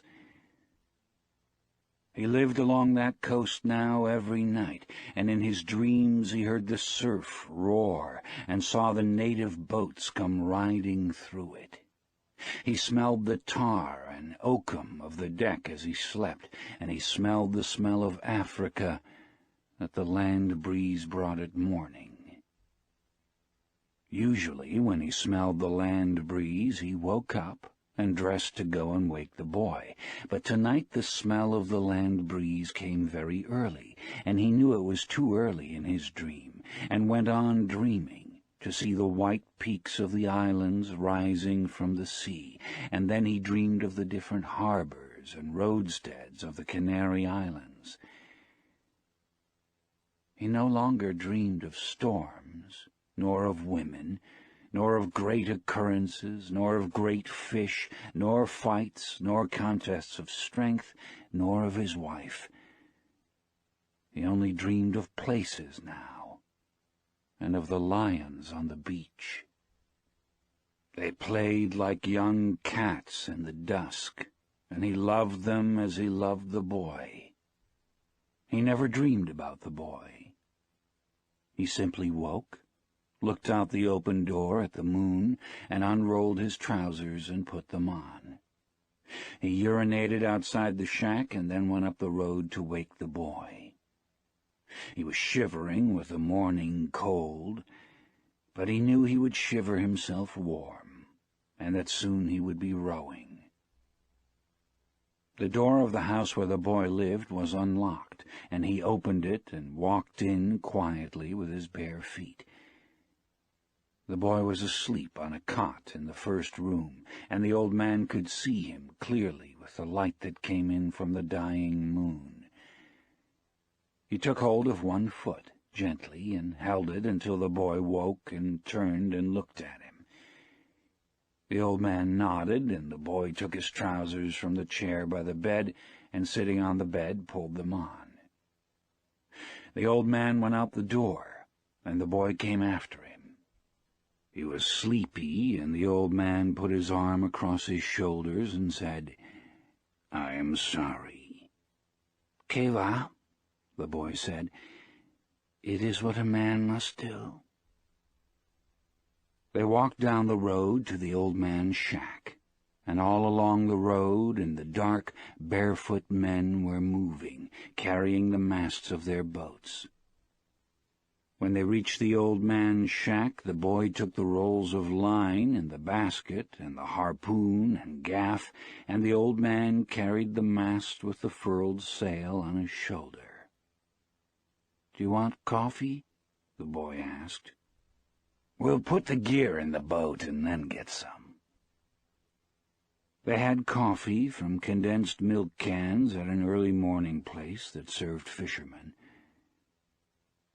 "How did you sleep, old man?" the boy asked. He was waking up now, although it was still hard for him to leave his sleep. "Very well, Manolin," the old man said. "I feel confident today." "So do I," the boy said. "Now I must get your sardines and mine and your fresh baits." He brings our gear himself. He never wants anyone to carry anything. "We're different," the old man said. "I let you carry things when you were 5 years old." "I know it," the boy said. "I'll be right back. Have another coffee. We have credit here." He walked off barefooted on the coral rocks to the ice house where the baits were stored. The old man drank his coffee slowly. It was all he would have all day, and he knew that he should take it.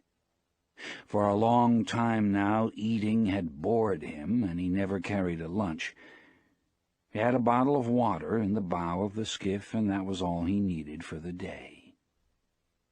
The boy was back now with the sardines and the 2 baits wrapped in a newspaper, and they went down the trail to the skiff, feeling the pebbled sand under their feet, and lifted the skiff and slid her into the water. "Good luck, old man." "Good luck," the old man said. He fitted the rope lashings of the oars onto the thole pins, and leaning forward against the thrust of the blades in the water, he began to row out of the harbor in the dark. There were other boats from the other beaches going out to sea, and the old man heard the dip and push of their oars, even though he could not see them now the moon was below the hills. Sometimes someone would speak in a boat, but most of the boats were silent, except for the dip of the oars. They spread apart after they were out of the mouth of the harbor, and each one headed for the part of the ocean where he hoped to find fish. The old man knew he was going far out, and he left the smell of the land behind, and rowed out in... "I'll get the cast net and go for sardines. Will you sit in the sun in the doorway?" "Yes, I have yesterday's paper, and I will read the baseball." The boy did not know whether yesterday's paper was a fiction, too, but the old man brought it out from under the bed. "Perico gave it to me at the bodega," he explained. "I'll be back when I have the sardines. I'll keep yours and mine together on ice, and we can share them in the morning. When I come back, you can tell me about the baseball." "The Yankees cannot lose." "But I fear the Indians of Cleveland." "Have faith in the Yankees, my son. Think of the great DiMaggio." "I fear both the Tigers of Detroit and the Indians of Cleveland." "Be careful, or you will fear even the Reds of Cincinnati and the White Sox of Chicago." "You study it and tell me when I come back." "Do you think we should buy a terminal of the lottery with an 85? Tomorrow is the 85th day." "We can do that," the boy said. "But what about the 87 of your great record?" "It could not happen twice. Do you think you can find an 85? "I can order one." "One sheet. That's $2.50. Who can we borrow that from?" "That's easy. I can always borrow $2.50. "I think perhaps I can, too. But I try not to borrow. First you borrow, then you beg." "Keep warm, old man," the boy said. "Remember, we're in September." "The month when the great fish come," the old man said. "Anyone can be a fisherman in May." "I go now for the sardines," the boy said. When the boy came back, the old man was asleep in the chair, and the sun was down. The boy took the old army blanket off the bed and spread it over the back of the chair and over the old man's shoulders. They were strange shoulders, still powerful, although very old, and the neck was still strong, too, and the creases did not show so much when the old man was asleep and his head fallen forward. His shirt had been patched so many times that it was like the sail, and the patches were faded to many different shades by the sun. The old man's head was very old, though, and with his eyes closed there was no life in his face. The newspaper lay across his knees, and the weight of his arm held it there in the evening breeze. He was barefooted. The boy left him there, and when he came back the old man was still asleep. "Wake up, old man," the boy said, and put his hand on one of the old man's knees. The old man opened his eyes, and for a moment he was coming back from a long way away. Then he smiled. "What have you got?" he asked. "Supper," said the boy. "We're going to have supper." "I'm not very hungry." "Come on and eat. You can't fish and not eat." "I have," the old man said, getting up and taking the newspaper and folding it. Then he started to fold the blanket. "Keep the blanket around you," the boy said. "You'll not fish without eating while I'm alive." "Then live a long time and take care of yourself," the old man said. "What are we eating?" "Black beans and rice, fried bananas, and some stew." The boy had brought them in a 2-decker metal container from the terrace. The 2 sets of knives and forks and spoons were in his pocket, with a paper napkin wrapped around each set. "Who gave this to you?" "Martin, the owner." "I must thank him." "I thanked him already," the boy said. "You don't need to thank him." "I'll give him the belly meat of a big fish," the old man said. "Has he done this for us more than once?" "I think so." "I must give him something more than the belly meat, then. He is very thoughtful for us." "He sent 2 beers." "I like the beer in cans best." "I know, but this is in bottles, a Tui beer, and I take back the bottles."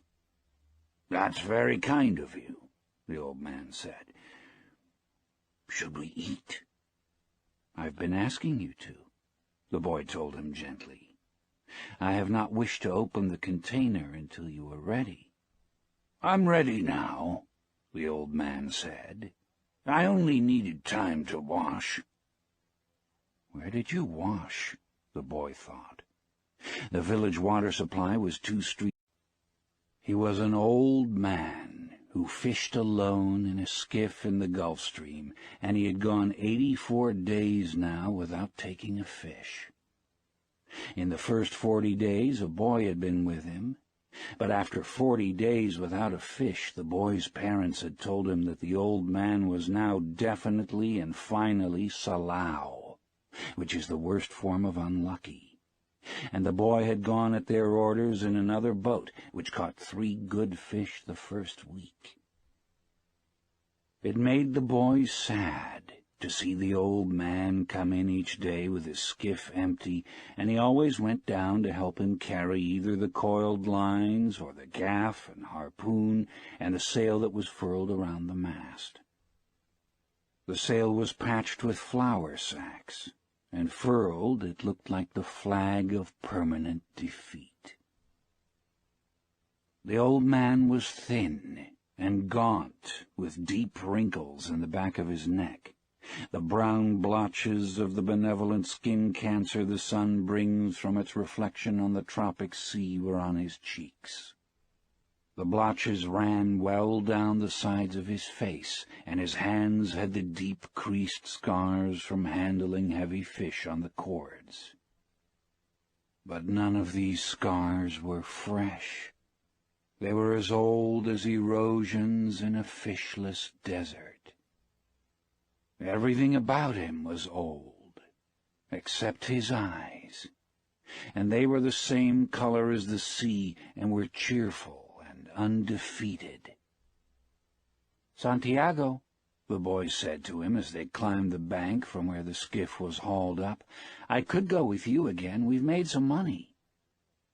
The old man had taught the boy to fish, and the boy loved him. "No," the old man said. "You're with a lucky boat. Stay with them." "But remember how you went 87 days without fish, and then we caught big ones every day for 3 weeks? "I remember," the old man said. "I know you did not leave me because you doubted. It was Papa made me leave. I'm a boy, and I must obey him." "I know," the old man said. "It is quite normal." "He hasn't much faith." "No," the old man said. "But we have, haven't we?" "Yes," the boy said. "Can I offer you a beer on the terrace, and then we'll take the stuff home?" "Why not?" the old man said. "Between fishermen." They sat on the terrace, and many of the fishermen made fun of the old man, and he was not angry. Others of the older fishermen looked at him and were sad. But they did not show it, and they spoke politely about the current and the depths they had drifted their lines at, and the steady good weather, and of what they had seen. The successful fishermen of that day were already in, and had butchered their marlin out, and carried them laid full length across 2 planks, with 2 men staggering at the end of each plank to the fish house, where they waited for the ice truck to carry them to the market in Havana. Those who had caught sharks had taken them to the shark factory on the other side of the cove, where they were hoisted on a block and tackle, their livers removed, their fins cut off, and their hides skinned out, and their flesh cut into strips for salting. When the wind was in the east, a smell came across the harbor from the shark factory, but today there was only the faint edge of the odor, because the wind had backed into the north and then dropped off, and it was pleasant and sunny on the terrace. "Santiago," the boy said. "Yes," the old man said. He was holding his glass and thinking of many years ago. "Can I go out to get sardines for you tomorrow?" "No. Go and play baseball. I can still row, and Rogelio will throw the net." "I would like to go. If I cannot fish with you, I'd like to serve in some way." "You bought me a beer," the old man said. "You are already a man." "How old was I when you first took me in a boat?" "5. And you nearly were killed when I brought the fish in too green and he nearly tore the boat to pieces. Can you remember?" "I can remember the tail slapping and banging and the thwart breaking and the noise of the clubbing. I can remember you throwing me into the bow where the wet coiled lines were and feeling the whole boat shiver, and the noise of you clubbing him like chopping a tree down, and the sweet blood